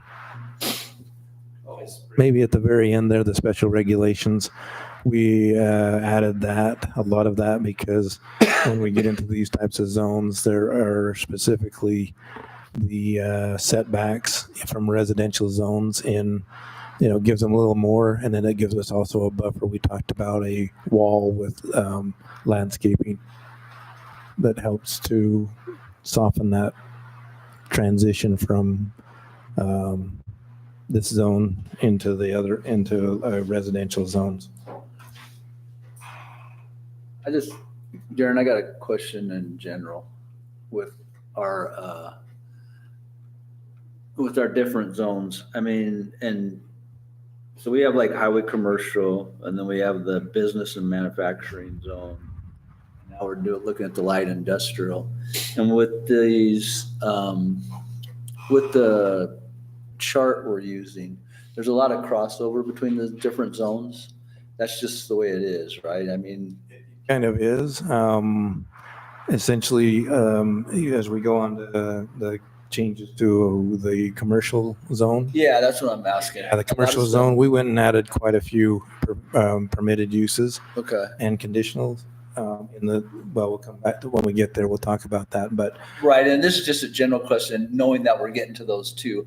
A lot of those overlap. And that's just how it is with zoning, correct? Somewhat, you specifically like in a industrial zone, you wouldn't allow, you wouldn't like a light industrial, you wouldn't allow that in a highway commercial. So that what we were tonight, the zone change that was on the agenda Right. from commercial to light or BMP, because BMP supported what their operation they want to do, and it's a manufacturing, has a robot, they make robots, and Okay. essentially it's somewhat of a light industrial. But those four zones, the commercial, planned commercial, light industrial, and BMP, are very similar zones. And in our general plan, it states that those go together, much like what Wayne was talking about. We have our residential zones.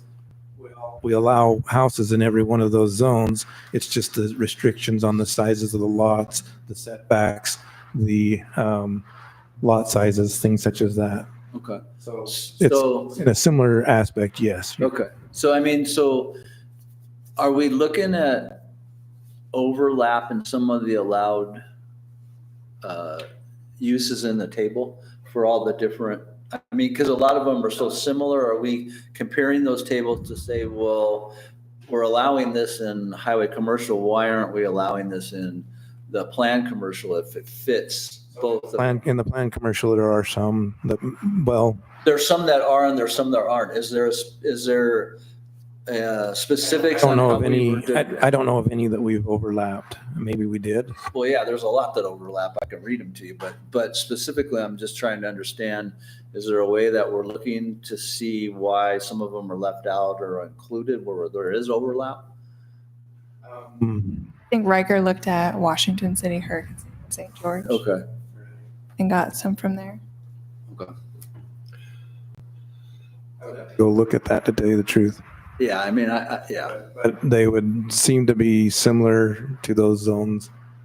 I don't know that they're the exact same. Right. Okay. If there's any of those that you don't want in this zone, No, I'm just, definitely pull them out. Or if there's something extra you'd want put it in. It's like the planning commission, they said, a correctional facility really doesn't fit in that. And that had been in there for many, many years. It's not Right. something we added or was new. They caught that and said, this doesn't make sense. right. There's also that other uses clause at the bottom. So that If it's similar Yeah. to or designated by the Right. planning commission to be in Conditional harmony. use permit, yeah. Yeah, I saw that too. Okay. Yeah, that's fine. I was just, Every one of those is conditional if there's something that falls in that category. right. Okay. No, that's fine. I was just general question. Thank you. All right. So I don't know if I'd consider a freight terminal as a permitted use in light industrial. They can be pretty big. Inland port. Yeah. Inland port. No, if, like I say, if you want us to pull something out, there's no, Light industrial is, Freight Light terminal is industrial pretty light. Light And industrial is like the north end of St. George where where the freight terminal actually is, or used to be. that's all light industrial. because, yeah, like UPS, Steel and Yeah. bigger, your family, one of those big manufacturers of Family Dollar facilities, the Walmart, Walmart distribution, Orgill. yeah, Well, that's what I envision freight. what's that, Lighthouse? No, yeah, I get You the got like a freight train. Yes, or FedEx, that's a freight terminal. Freight terminal is not a train, We don't have trains. not to in be Washington. confused with train. I guess we have an enterprise. It's the only place we have trains in Washington County. All right, any other discussion on item 4? One follow-up item on that last kind of catch-all. That's fairly unique, but the idea is if you're wanting to make it, I wouldn't say easier, probably be easier on the council, to come in and get that conditional use permit. It's fairly broad to say, if it's in harmony. But if it wasn't in there and somebody said, okay, this is the zone I want, they would actually have to come in and get a zone change. or excuse me, not a zone change, but a change to the ordinance on what the permitted or conditional use is. Once that approved, then they could go through the application process based on that permitted or conditional use. So there is some wisdom in saying, hey, this is in harmony with what we're doing. We may not have created an exhaustive list. I've also seen a lot of councils that are like, no, this is our list. If that changes, we need to go through the legislative process. And the reality is that if they want to do a zone change, they come in and they find the zone that actually has the use that they The use want. that they want, then they do the zone change. Submit the zone change. So, But if it's so close, like if it's in harmony, I like that, because I'd rather yeah, that's in give a every one of our, conditional permit versus do a zone change and then, it's in every you know, one of our zones. yeah, Same- exactly. Same language. Yep. All So right. is the table part of the ordinance, or is that something that can be changed without changing the ordinance? No. So the That is table the is the ordinance. ordinance. If you want to change it, like tonight, we're having a discussion on what's permitted, what's conditional, freight terminal in. That's what this body gets to decide now and set the table. Okay. I think they've done a really good job, and I'd make a motion if you're ready. I'm ready. Make a motion to approve business item F4, amending and restating Tokerville City Code 10-14A for M1 light industrial zone. Very good. I have a motion and a second. Any further discussion on this item?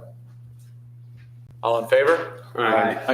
Any opposed? All right, motion carries. Item F5, discuss the possible action on ordinance 2024, amending and restating Tocqueville City Code by eliminating Title 10, Chapter 4 annexation criteria and procedures, and modifying Title 10, Chapter 8 zoning districts and map to reference an annexation policy plan. So we're going to get rid of our annexation in Chapter 4 and create a Chapter 8 that talks about it. It actually puts in the plan. So your annexation policy plan, it's very similar to your general plan. It's not part of your ordinance. The way we have it right now, it's our ordinance. So in preparation for redoing our annexation policy plan, Want to take it out? Sunrise, and then there again, Afton got a grant to help us get that done with Sunrise to prepare this and get it done. Essentially, they're saying, hey, you need to get your ordinance correct and in line. And then shortly hereafter, in the next month or so, you will see the actual policy plan. The Annexation policy plan, which will include a map that shows the areas of interest in that. So that would be a document just like your general plan. It would be on the website. You can do that, and then before you ever annexed anything into the city, you would look at that annexation policy, and then, like I say here, the only change that we're making to that is the zoning amendment property, and we're removing most everything out of the code to remove all of the ordinance. And put it in a policy. Yeah, well, put it into a policy, correct. So anything you annex is going to fall into the MU 20. With your new paragraph, because that's a brand new paragraph. Correct. And that's as our old policy that we have that's really outdated, that is the designation of what it comes in. Now, it does talk about if somebody wanted to bring it in and have it fall into a different zone, they would have to make that request. But this one here is just stating it's going to come in as MU 20, period, and then they'd have to go for a zone change. Or it says in there that they can designate through the procedure outlined in that, so they could come in and say, I want R120 as they get annexed in. They could do that. And, we might not have that. Then we could say yay or nay. Yeah, you could say yes or no. How does that coincide with the general plan? Because the general plan doesn't cover anything that we possibly might annex, Be things that are near the exact same. in the future. Well, we'd have to update the general plan to reflect the annexation policy. So after we annex it, Then we would say, okay, what do we plan for that? Then we got to update our map to say, well, we think this would be great for residential. So Well, the landowner's would gonna have to- some, and the landowner, whoever's gonna say, hey, we want to annex this to the city for this use. What I would do there, I guess, is that's a very good question. Yeah. I'm taking notes down and ask Sunrise, who's preparing that for us. Yeah. That part of our policy. That's our policy. We're gonna have to discuss our whole annexation. That's our policy. code. Okay. That's gonna That's not change. policy, that's code now. That's what we went. Right, through. and that's what we're taking this out, our annexation policy out of chapter No, I'm saying, Title 10, Chapter once the 4. annexation is complete, then Right. it turns into code. It turns into code. Yes, you are So correct. it's already done, like that's, Yep. it's annexed, it's gonna be submitted through the general plan. You're gonna have to Right. make a general plan amendment. Yep. Then you're gonna have to go through and do exactly what we've been talking about for the last year, is determining what that property is. The landowner may say, yeah, we want that, but Right. the city's gonna determine, and if they're gonna do it, when it goes into the general plan, it's gonna go in as whatever we determine it. Right, And exactly. if they want to change the general plan, they're going to have to make a general plan amendment. Then they would do a zone change after the general plan amendment. Well, and I would, But can that applicant obtain a different zoning designation through the No. annex policy plan like it No, says? it goes straight to MU 20, then they'd have to do the zone change. again, our U20 is a our policy before we get it to you guys, we'll get it through legal, Yeah, all of that. And there again, we are having Sunrise Engineering, who has done quite a few policy plans for multiple municipalities prepare this. So I would, you have to put some confidence in their professional ability to do this. well, and annexation's tough. It has to go all the way to the governor or To the lieutenant governor's office. It has to be approved through. Couple days. Oh, yeah, yeah, there's. And so the process, we were talking about this, Daisy's way on top of this. There's special public hearings, there's times for public input, both before the public hearing and after the public hearing. Oh, yeah, it takes 8 months. to- Multiple, it's multiple, It's- just to get our policy in place. Yeah, so that's what we're trying to do here. We're just trying to take our chapter 4 out of 10 and create chapter 8 zoning district map. And To a plan rather than, correct, and then as Have to that, put it in the that can ordinance. change without going through ordinance change. Yeah. Okay, it's pretty easy. I just need a motion. I made like the last 10. Oh, we've only had 4 tonight. Come on. Todd's feeling. All right, I'll make a motion that we approve business item number 5, approving ordinance amending and restating Pocketville City Code by eliminating Title 10, Chapter 4, and replacing it with Chapter 8 zoning district and annexation policy. Second. I have a motion and a second. Any further discussion on this item? All in favor? Aye. Any opposed? All right, we're moving on to item 6. This is item F6, discuss the possible action on ordinance 2024, amending and restating Pocketville City Code 10-12B, highway commercial zone to create and allow use table, modify the physical restrictions and create special regulations within highway commercial zones. So this is just like our last light industrial zone change. Here is the chart and the permitted and conditional use. So, go Yeah, ahead. so on this one here too is our RV resort, those were some recommendations by the planning commission. If has a gray highlight on it, those were to go from permitted to a conditional. Everything that's in highlighted are new uses or conditional uses in that table, and we created that same thing. And then we also pulled this out of the gravel extraction or the extraction industries. This is one of the zones that is not permitted in. This is what I was talking about earlier, and this was all discussed in that March 13th meeting. The draft was addresses all the physical restrictions, the special regulations from highway commercial zone. And all those changes are there. If there's any questions that you guys might have. And we did go to a higher, I appreciate Daisy going to these, but we did go to a higher footage because 35 is kind of what we had. We also discussed with the fire marshal more of a in line with a highway commercial or a commercial even type of apparatus for them to be able to fight. They talked about different things that they don't necessarily, once it gets too tall, they don't fight the fire from outside. And maybe Todd has they don't fight it from outside. They fight it from inside with sprinkler systems and hoses in the stairwells and different things such as that.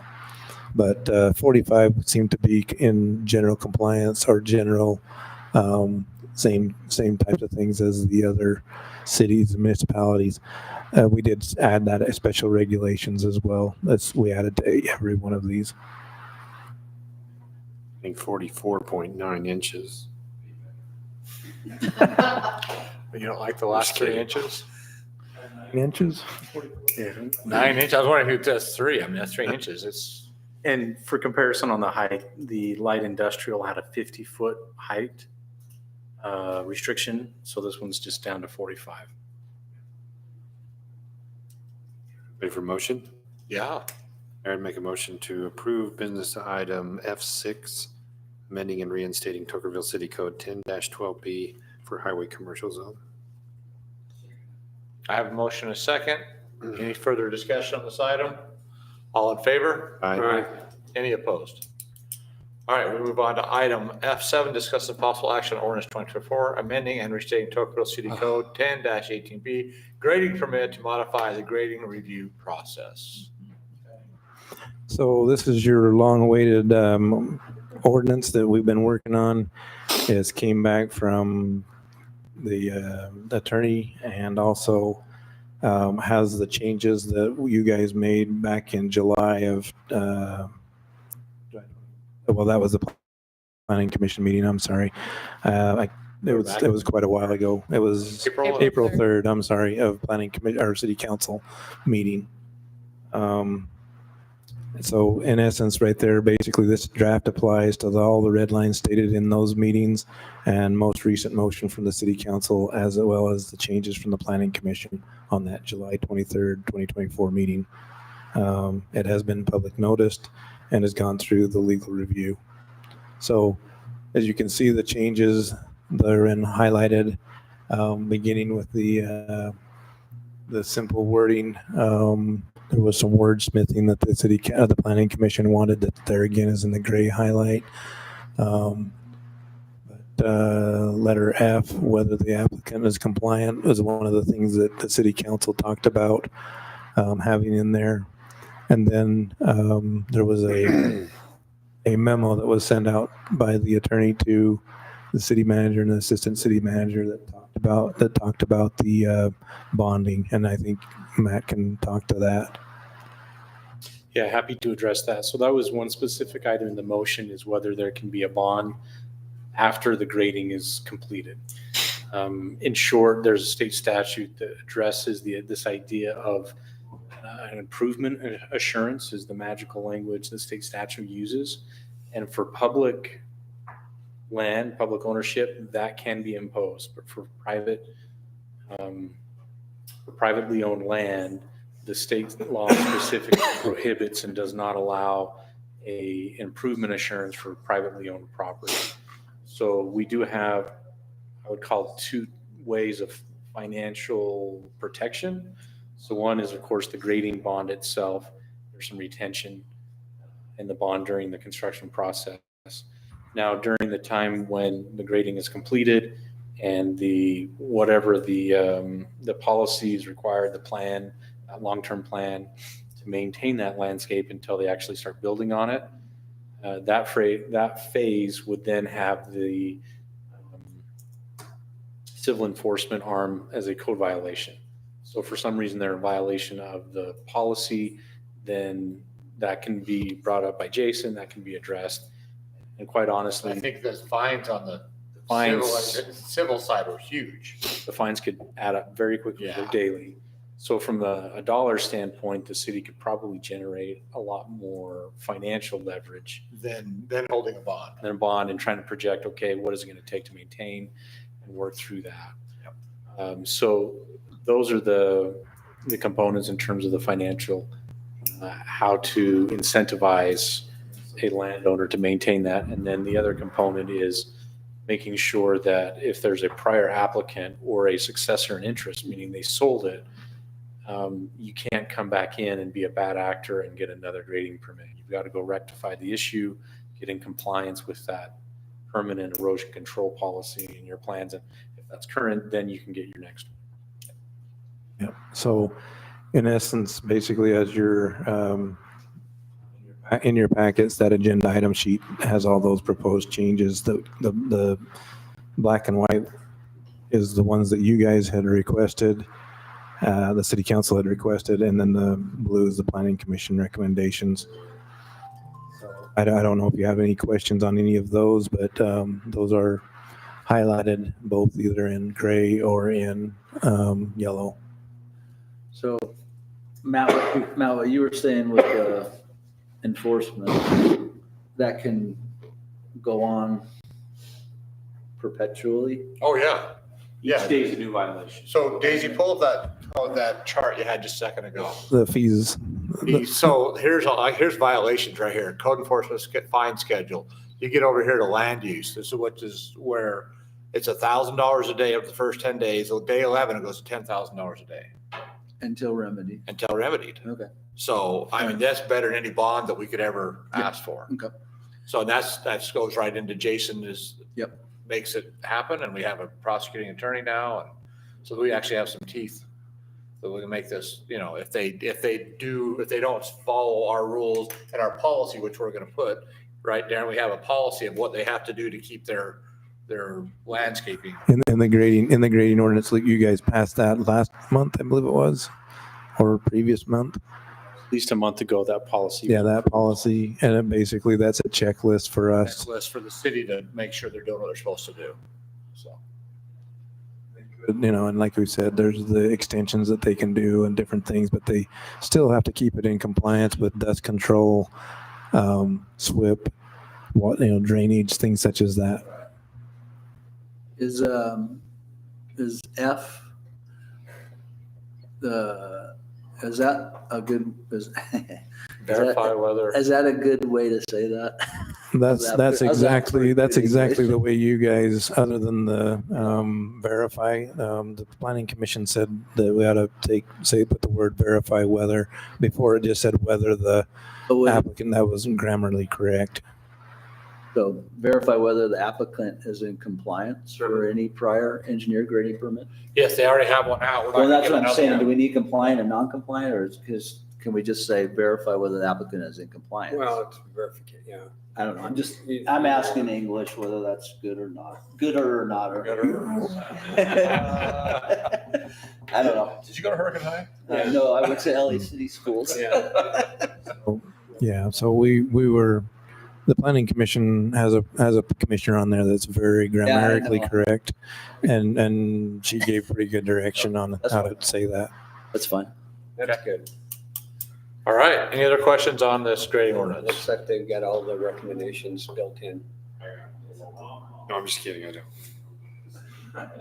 And We've beat this one up a bunch. yeah, these were the, Pros on that. Go a long ways, Drew. They do. Yeah, no, that's- Absolutely. Yeah, absolutely. just so you know, we've only have right now 2 completed grading permits on this new ordinance. Yeah. And they've really gone through and made some decent engineered grading plans as well. Good. So So it's working. working, well, we'll see to the end of the completion of the grading. So, but yes, as the front end, it appears to be working. Is it looking like there may be some other application coming in on the grading permit? I have 2 or 3 pending ones but those are for the construction of the Tokerville Reservoir. But there's a couple of things that we did find that we probably we're going to come back maybe in a while and remove from the ordinance, is that we have a checklist with inside that talks about a SWIP and NOI and different things being required before we can issue the permit. Typically that's done at pre-construction meeting. We receive that from the contractors, not the developer. but that's still something that we're going to require. So we've made it in the software. We've made it so that we can approve conditionally, and then in that approval of their permit, we state that you need to have a SWIP, the NOI. The SWIP is a stormwater pollution prevention plan, the notice of intent from the state, all of the different things that they do need there, everything, and also the air quality. So that's more of a contractor's side, not necessarily the developer, whoever pulls a permit. It still should come at one time though, because if you're approving a grading permit, the SWIP is super easy. That's like, Yeah, the SWIP and the erosion control plan is there. It's just, there's some permits there that typically come from once they select or have a contractor. And the water district, they put all of that on the contractor. So the permit's not 100% complete until we go through and we put right on the permit today, we put that the permit is not, you cannot start grading until the pre-construction meeting is complete. Mayor, I would go ahead and move on item F7 for approval, amending and restating Tocqueville City Code 1018B grading permit to modify the grading review process. Second. I have a motion and a second. Any further discussion on this item? All in favor? Aye. Any approved? Any opposed? Any opposed? All right. approve and unopposed. Opposed? Any opposed? All right. Item F8, discuss the possible action on waiving the culinary water meter installation fee for Shangrel residents, Tocqueville City water system. So we have 3 water meters left down there. How many, there's already been some set then? There has. And have they paid their fees? They have. So we have the one house on the north end has paid its connection fee. Actually, there's 4. There's 4 that have the remaining, not 3. But the other 4, essentially the one that's already on a meter set when we redid all of the AMI meters. Right. They already have a meter. They're just gonna have to move it off of the old system onto the new system. All they would have to do there is come in and pay that, set up the utility fee. Then you're not, as what you were talking about is you're not trying to waive that fee. You're just the pure culinary meter installation fee of the $500. And essentially, I guess, these are those fees are what we pay salaries with, those different types of things. And I assume that maybe a one time. Yeah. You pay for, that's where that money comes from. It helps pay for those things, but. If someone wants to come and get that meter down there, right now they pay $500 connection fee, right? And then a $300 deposit. A $300 deposit, which the $300 deposit goes back to them if they stay. It helps pay for setting up the fee or the account and then going forward. So, and then I think, I don't know what everything is there, but there's within so many months, once they've paid a consistent bill, that deposit is returned to them.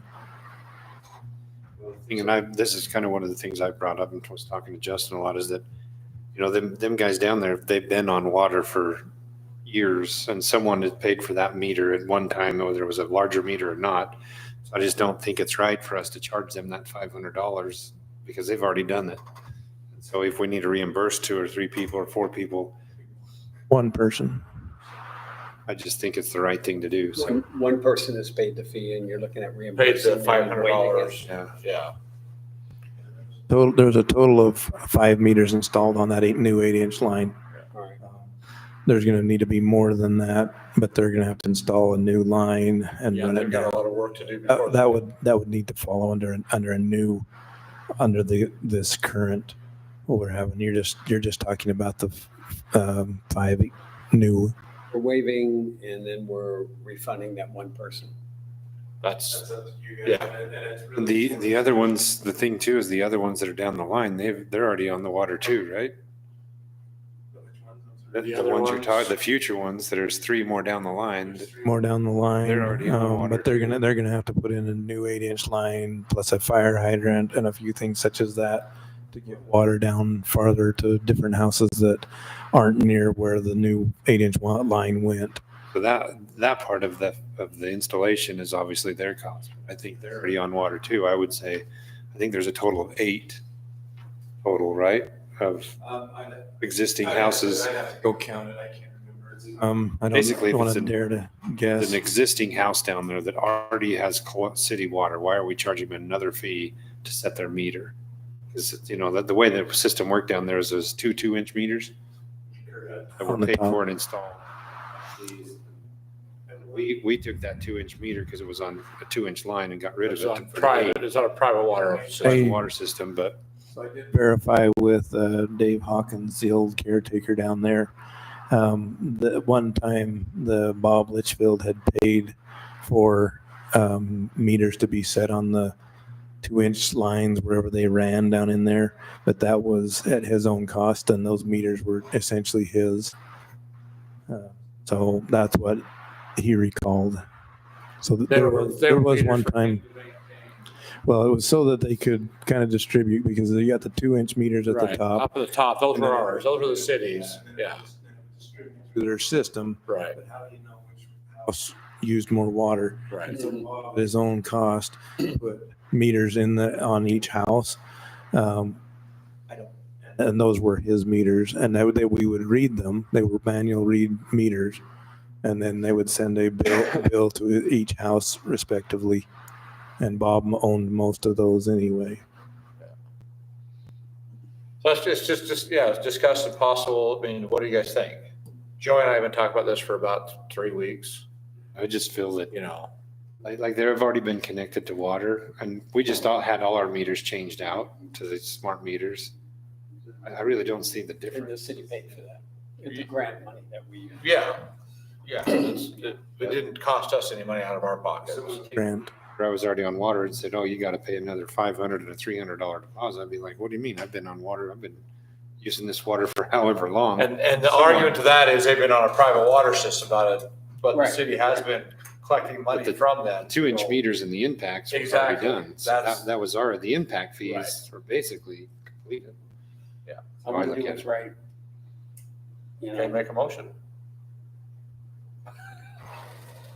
I move that we go ahead and approve item F8, waiving the culinary water meter installation fee for Shangri-La residents connecting to the Tocqueville City water system. You want to include all existing people that are Says- connected says or do you want Shangri-La. all of Shangri-La that are Shangri-La is a big place. big ones? So I So think I we should maybe limit that The to 8, the current Current. users, yeah. the current people that are connected. Installation fee for current users, Shangri-La Or residents. existing users. Current or existing, You want me to restate it? if you like.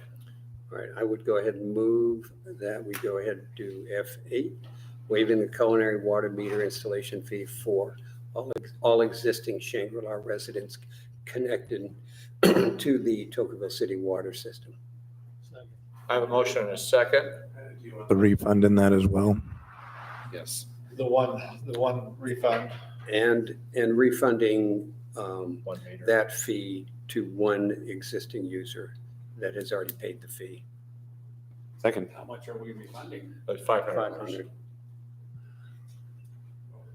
If you wait, you probably ought to get a motion in a second before you have further discussion. Yeah, so we have 2 seconds. So yeah, discussion, what do you, Why are we refunding? because there's one person's already paid to hook up, back up to the water, paid for the water meter. There's one house on The new connection? So if we give somebody else one, we need to refund the It's one. not that- something 10, 15 years ago. No, it's just recent. Is Yeah. there, is I'm good there, with it. is there grant money left? No, We used it all for the changing I'm out the pretty water sure we meters? bought all the meters. yeah.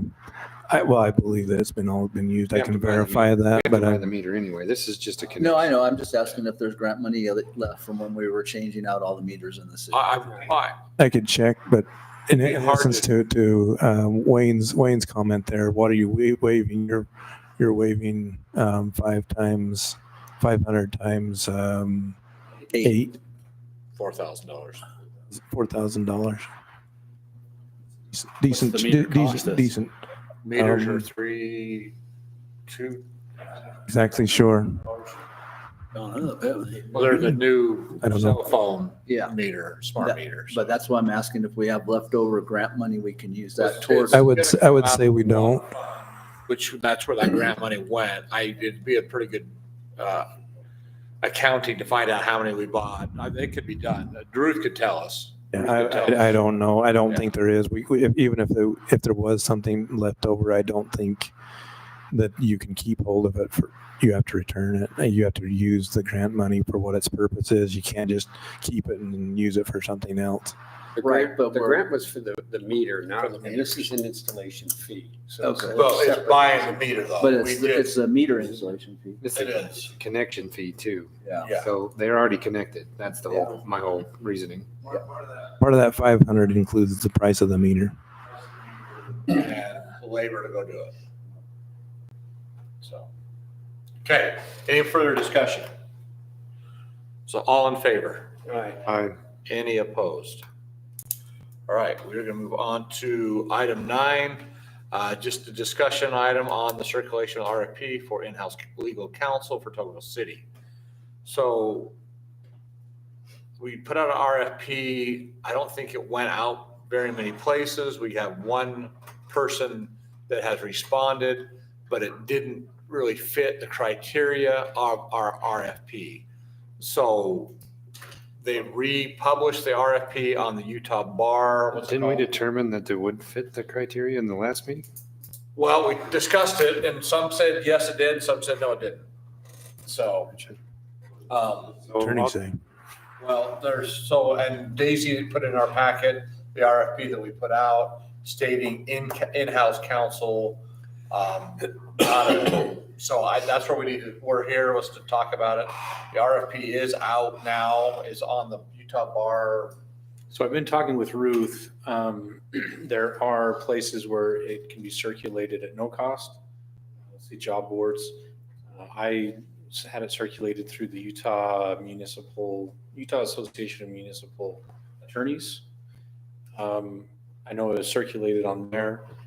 Ruth is trying to get it on the Utah League's website, but they're having some website issues with their problems. website, so it's not really getting posted and circulated.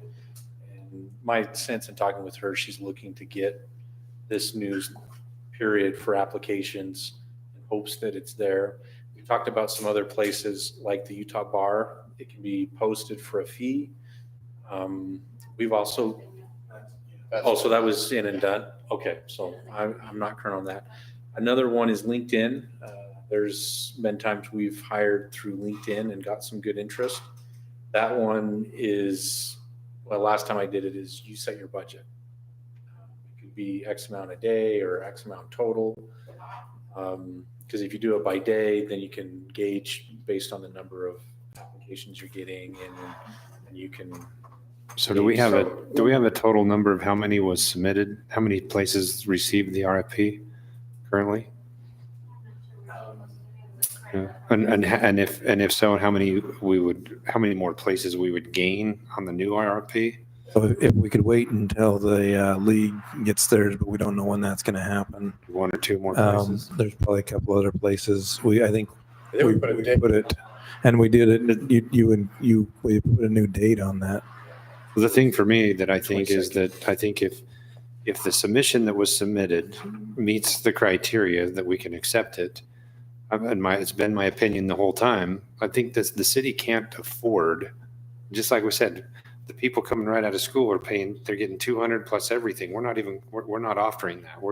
These guys are looking at 250 plus, right? So, Well, can I ask a question? Oh, no. well, I just don't think that, I don't think we're going to see any change in that RFP, whether we resubmit it or change it. Yeah. And I don't know why we're not talking about the application. My question is this. It's been out, it just hasn't been out to a larger number of organizations.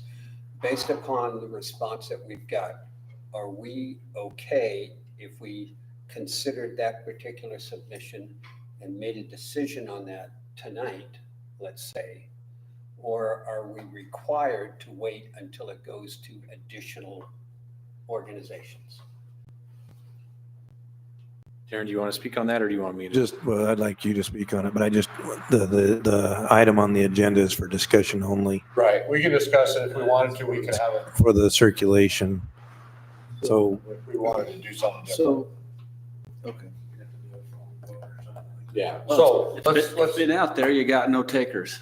So let's go to what we did get for a RFP. It doesn't fit Well- our RFP, so that's what I'm saying, Matt, let's get a legal. Go ahead and answer the question. Yeah, there. so from the standpoint, if it's been published with a current expiration date, so essentially there's been a RFP that's put out with a new date, you can consider the current application that's been received as part of that. Relating to how wide you're casting the net, I think the Utah Leagues is going to be one of your best leads in terms of getting a source out there.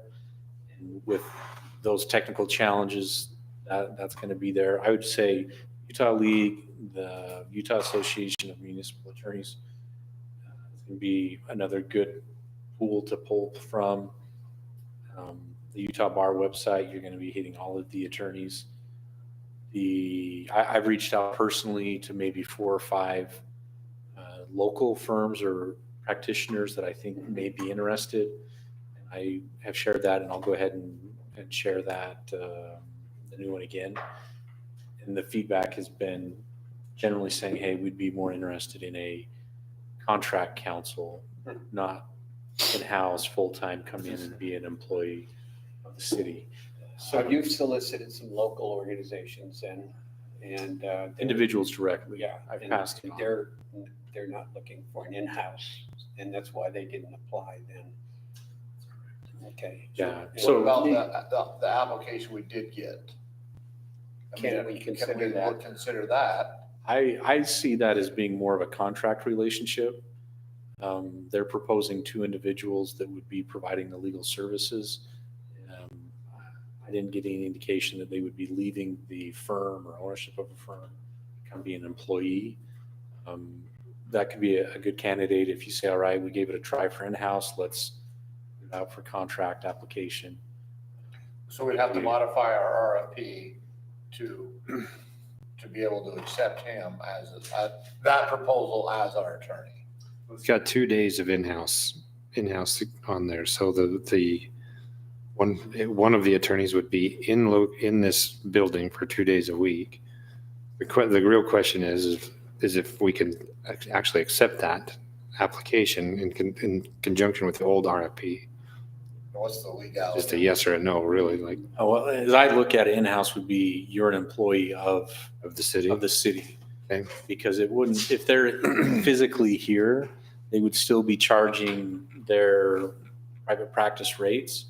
And it may not, at the end of the day, fit the financial. I think we all sat in this room. Someone was on that TV and it was said that, yes, that would work. That was already been said, yes, that we could do this at a different time. Just want to bring that up. And all of us were here with that, but I don't know if I should have said that, but I think that's my question on that is we already said, yeah, I think we can make that work as part of a modified in-house contract. So I think, I agree with you, Joey. I think the problem was the RFP that we approved back on April 6th didn't reflect that idea. Yeah. So, so I agree with you that we did have that discussion. I don't think the RFP reflected that. RFP was already out. Okay. So unfortunately, it didn't reflect What the we're asking. proposal was. So, but my question though is, we had to approve the RFP, but now we found out that another one's gone out. It's the same RFP, it's just been reposted. Oh, you can't do that. Is this one here, this the one you just reposted? Is it? So who authorized for that? Because that other one already expired. Yeah, so who authorized it to be reposted? I did. 'Cause- You don't do that. That has no decisions, any of us here. I'm totally against in-house So you didn't get anything on your proposal and you reposted it. It got reposted because it You didn't get nobody. It didn't get circulated where Right. it needed to go. It didn't get to where that we had the proper, or people looking at it. Well, then, why wasn't that brought back to the council? Because it expired, whatever the date Well, I was, don't have that, I got the new one here. yeah, I mean, Daisy, I'm not sure if you remember, what was the date the first one expired with the So what's the legality on that? We posted it. Does the council actually have to approve the RFP to be recirculated? or- I don't think it I don't know. does. No, not, I mean, the idea is the position's still there. There's other sources you could look at in terms of job sites like an Indeed. So the same RFP was already recirculated. My understanding it Yeah, was, it went to the, it did go to the, it go into the state bar. We paid. Any submissions? So that's my honest opinion to start with, is I don't think we're gonna see any difference in even circulating into a bigger audience, because I think the pay scale's too. Pay scale's too low. Well, So we would modify the RFP. That's what we'd have to do. We have to modify an RFP, which is fine. We can modify our RFP and say, we're looking for this, somebody to come in our office and work 2 days a week, specify what we want, and somewhere in a dollar fund, and then put out an RFP. Is that what we'd, I mean, you're legal here. that would be more of a situation where you're looking for somebody to be in office, In office. but it's still a contract Right. council. They won't be an employee. You'd be paying out of your budget. It wouldn't be a salary. It'd just be a line item expense. So are we required to do that, or can we discuss the current applicant and consider if it's a good fit? Yeah, what's the legality on that? Well, you could evaluate the application that came in and say, does it meet the RFP? And that would be a yes or no, or you'd go like with the city manager or the other employee positions that have been hired, you go through the panel process and interview. But I think you have to make an initial evaluation. Does it meet the RFP as a qualified candidate? And that says no, basically, right? What's your legal? In my estimation, what they're proposing doesn't fit the RFP for being a full-time employee of the city coming in and. And does an application that's gone only out for the new one that went out, it's only been out how many days? Couple days. Couple days? Well, Is the it- original one has been. Original- Yeah, but I'm talking about the new one. Yeah. First one didn't work, so you sent the other one out again to a wider bunch of Yes. people, and we haven't gotten an answer in a couple of days. Do they usually answer in a couple of days? I don't know what it Part of that being a weekend or something? And normally, you would think that if you send an application out, you'd have a certain amount of days before people could get it back, before you ruled it out as nobody's gonna be an answer. Right. Oh, yeah. Yeah. It takes, you can't expect it overnight. Generally speaking, right now, July is kind of a lull. You'll practice vacations, but as soon as kids get back into school, they're getting dialed in and back into the normal routine. You're gonna start seeing that happening anywhere from 1 to 3 weeks, depending on the school jurisdiction where they're at in the state. Well, So I we didn't put in- realize I approved a perpetual RFP. Well, we could put out another RFP and state different. We can put up, hey, here's one for in-house counsel, here's one for modified. We want somebody in-house 2 days a week, in-office counsel. We can put out 2 RFPs and say, which one do we like? Which one fits us better? Nobody says we can only put out 1 RFP. Well, We can shop around what's best for the my city. opinion is we don't, right now, with what we got coming up, we need experience with it. So we can do that, right? We can put out different RFPs. So would you guys like to put out another RFP to state something different than what we? I don't think we need 2 RFPs unless we just have the one that's out there right now and let it fill. The next one would be a contract. It would- Well, we could specify what kind of contract we want. We don't want You to, can, but it would be, it would be the same submission regardless. that's fine. But that way we could legally say we had an RFP that said we're taking a somewhat of a contract attorney, or we have an RFP that says we want an in-house employee.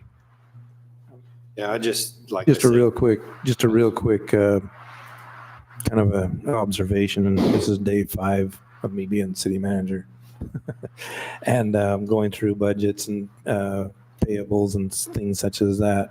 we need to figure out how to cap this line item somehow. Yeah, legal. We are every year more and more. So you're, what, I'm not sure that this proposal will stay even close to budget. Won't, just going on the base of 2 days a week. There's going to be more than 2 days of week per hour for their hourly rate. It'll spend more money than we spent last year doing that, just 2 days only. Yes. one we have. Yeah. Do you think the one we have now is going to cost us more money than an in-house? I know it will. counsel? 'Cause it's, you look at the rates. So, Just for the one person that's proposed to be here for 2 days a week, you'll be more than we spent last year. Okay, That well, doesn't then my include your- question is litigation. My question, And then that doesn't include then if we have an in-house that's in here 5 days a week, if they're here 4 or 5 days a week, you cap it. So just like, so right now you can go look on the open website, the open public websites to see just what any municipal employee makes. You can go look at, see what Tad Griffiths makes at Washington. You can go and see what Dayton Hall makes at Hurricane City. They're significantly cheaper than this proposal. what Darren's saying, But it's finding somebody that could be here in if the we house. could hire an in-house attorney, it will be cheaper than contracting. We know exactly what we're going to pay them for the year because their salary and then they have their benefits. We know exactly what that's going to cost. And I'm not against this one necessarily. Right. I'm just saying this is not going to work, the proposal. It's not going to work for us to bring us under budget of what just the minimums will take us above what we paid last year. No, he's saying the proposal that we have here. So, but if they're the here, lawyer way too much. yeah. I just see the hourly portion here. I don't. So your proposal for the in-house attorney 2 days a week Is there hourly? is more than we spent all last year on 3 different attorneys. What's the hourly on the? With conflict counsel, which in theory is not happening in this. That doesn't, I'm not sure if that included conflict counsel. Like I say, this is day 5 of me trying to figure out budgets where everything is. Well, if the city had impending lawsuits going, then we get an in-house person that's young, doesn't know, we've still got to have all the out. So a lot of the, as you look at the different services that the attorney provides for us, it's just not fighting lawsuits. It's making sure ordinances are correct. It's writing MOUs. It's coming out here to these meetings every. So a Wednesday lawsuit, night. you'd have to have a different attorney is what you're saying? You get a lawsuit and there was a conflict, you'd have to have a different attorney. So I don't know where you're coming up with them numbers because I have 104. So if you look at- 104 days. Well, you got Kayla at 240. 2 days a week. That's So 104 240, days. no, hey, $240 an hour times 16 days, 16 hours a week at 2 days a week at $50 at 50 On the weeks. days instead. At 50 weeks. 52 weeks. 52. 50. I put 50, but it's $192,000. Nice, you gotcha.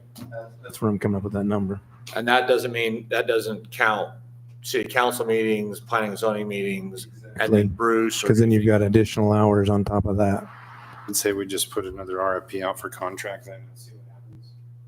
'Cause we already have an in-house. Let's leave that one Right, go. leave that one going. You want to just see Leave where that we one end going up? And then just, do we have to put it on an agenda item or can we? No, I don't think we need to approve. Well, in terms of New what's on the RFP? agenda tonight, it's just discussion. Discussion. But I mean, can we have that, can we state to do that in this meeting or do we need We to? just direct staff. It's You not- give the mayor. I can direct staff to do that. Send it out. Yeah. I'm saying as I look at that and I go, that's well over. I just don't see how the city even But that number included, do it full. What's that? that number included. I would love to just cap it somehow. Well, I know that's, Well, we all would. We would all just didn't love we cap put a it. cap on the other one? But the only way to cap it, the only way you're going to cap that is to have an in-house person that you're paying. 180 with You're going to be like 140 with benefits. 180 roughly. That's I don't know if the the RFP for an in-house did not state a minimum. It was just put out. Thought we did state a minimum in there. I thought we were. It's right there in your packets. I didn't see it. The RFP that is going out for in-house counsel. Yes. In theory, you could put it to be filled without date, or the deadline is, the job remains open until filled. I like deadlines because that gets people thinking. I think we put a deadline. I think there's a deadline on the new. There is. Yeah, It's 22nd. Yeah, But if you 22nd. said, well, if it's more finding the right person and the timing, Yeah. you said this position's open until date. I'm not putting It any hard does fast not. deadline on my transition. I just want to make sure that. It does not have a dollar amount. Dollar. No, it doesn't. No, it doesn't. I thought we discussed having a dollar amount on it. Last time we did this discussion. That's why. We couldn't get anybody. Well, this didn't have a dollar amount. Dollar amount. At least with not a dollar amount, at least you would maybe you would get I don't something. think any of them's gonna come. Without a dollar amount, you get at least somebody to apply. Is that what you're saying, Darren? I think so. I With think the you dollar would. amount. And it might be well beyond what we can Well, I mean, afford. we already have this RFP out. That's what I'm saying is leave this one out. Yeah. And Put a let's, new one let's for put another one out for contract attorney and see where we end up. Or how long did you put out till for this one? It was until 22nd of this month. I'm just hoping we have the bar associate now, a bar association, maybe we'll get more applicants. Is what I'm hoping for. And you can look at other services like an Indeed or similar sites, and you'll get interest. Just depends on is it a fit. Most aren't. All right, calendar events. So we have a readiness meeting, community readiness meeting coming up on Thursday, September 12th, here at City Hall at 7 PM. Let's see here. I think we have our garbage cans coming up September 30th. Put that on and we'll find where I'm at here.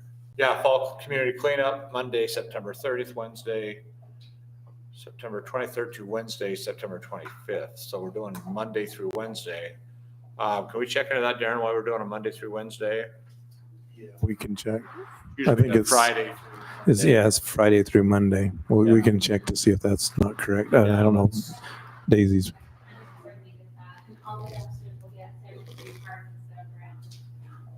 Really? Is that what our, I guess, the Republic Service wants to do, or is that what we decided to do? Okay. Part of that coordination either. Let's check into that, because I don't know, I don't really want everybody to have to drive all the way to Center Street to dump their trash in a dumpster when we need one in Tocqueville Heights and. Heights is that piece of property's gone. It's in the air now. That's out, we can float it, right? We can hang that. Just float it, hang it from a helicopter. So let's look into that, Darren, check that out. We do need a closed session to. I have some requests, but there's no spot here ever to have a request. Okay. So a request should come before a meeting, so we can put it on the agenda. Then to be put on the agenda, I just have some requests. So we had talked a little bit about, like I was saying in my report, I've had a few councilmen, Wayne has asked to possibly do reports from the council. But I think you guys need to put that on your agenda to add that onto the items. Normally we won't have much to report, but Right. I think we need to take a more active role in what's going on. Sure. And that's when we have a chance to say, hey, I'd like somebody to clear the sidewalks. We need to initiate that and get that happening. Okay. And I really like the idea of whoever's in charge of the guys, is it JD? Yeah. Come in and report. Give him first and report what he's doing. Okay. You want a Give us- once a month report? We have it. Whatever fits him good. That way we have a chance to hear what he's doing and then if we have any requests, that's how we contact staff. Okay. I mean, we probably won't use that column very much, but it'd be nice to see. Right? Yeah, I don't have a problem with JD coming in and reporting once a month. And then but the only way we can do that is do a column here for council. Okay. So do we want Do we want a spot at the end where, We could just put him under staff reports. yeah, JD, I'm talking JD, but I'm talking for councilman. Do we want to do at the end of our business items, city council's, how do you want to, comments? How Well, it can we might put be that on better the to agenda? put it while JD's here. So you really got to Oh, be. when JD's report. So one thing you just need to be super careful with when you just talk about anything Right, it's not on the agenda. that's not on the agenda, you're violating that Open and Public Meetings Act. So if you're gonna talk specifics, you need to be super careful when you don't do that, that you don't call out like a developer or an individual or anything like that as you discuss those, because otherwise people need to have that ability to see that on an agenda Show up. and show up and talk about it or discuss it or defend it or whatever. That's just that open public meetings, but Say would be. no, if it's just a report or questions, things like that, Yeah, I think that, we get JD can report, we can ask him whatever questions he wants in the reporting up here at the top, up here, the city department report. So let's add JD to the first, do you want to do the first meeting of the month? Or you guys want to do the second it's the meeting? one we do all the reports. It's this one. Okay, that's right. Yeah, let's do the first one. So let's So then the add, questions could be asked or the suggestions at that point. yeah. So let's have public works come in and report. And then the only other thing is if you want council members who sit on boards to report, so I sit on solid waste and mosquito. So Yeah, if you we want- could, if you want those reports in a brief at our meetings. we used to do that quite a bit. Good. Well, St. need George, to know. St. George City is now going back to exactly that. Yeah. So St. George City now has councilmen appointed to liaisons. And the reason I know that very well is there's been a councilman appointed to the St. George Airport as a liaison, and they go meet and do all the discussions and report back to The city council. quite that big and at that far. We don't have an airport. They have a power department. Right. You know, like that. Someone over power, someone over They go and they. public, one over Department heads. probably police department, And someone's they over. meet with the department heads and get back to the council. Yeah. They're going back to that. Perfect. That might be just appropriate, like what Joey's saying, Yeah. meet with the department heads. You may assign council members to departments. Says that, Okay, well, so we'll discuss that, but I like let's put on, so like Gary, the solid waste and mosquito abatement, he report. Oh, That's now Todd. Todd, sorry. Joey is on the sewer district, he can report sewer district, and I can quit doing it. you do it. So Joey can do the sewer district ones. I'm on DTEC and I can't remember all the Detective Fire Department. and Tocqueville Secondary Water, and I'm on a new one for the Red Desert Reserve. Yeah, I won't be here on the next meeting too. So that's my report this week. okay. So I'll talk to Daisy about adding those before the next meeting. So, okay. Anything else, Wayne? Perfect. So I do need a closed session to speak about character. And Nothing else? And what? And Oh, land, you want to talk about land Yeah. and And let's say the we whole do it all- thing, yeah, say the whole thing. Somebody make a motion. Mayor, I make a motion to move into closed session, discussion of character, professional competence, or physical or mental health of an individual. Strategy session to discuss collective bargaining, pending or reasonable imminent litigation, and purchase, exchange, or lease of real property, including any form of water right or water share. Say, I have a motion and a second. All in favor? All right. Any opposed? Okay, we are. I make the motion and then I say nay. Yeah, that's right.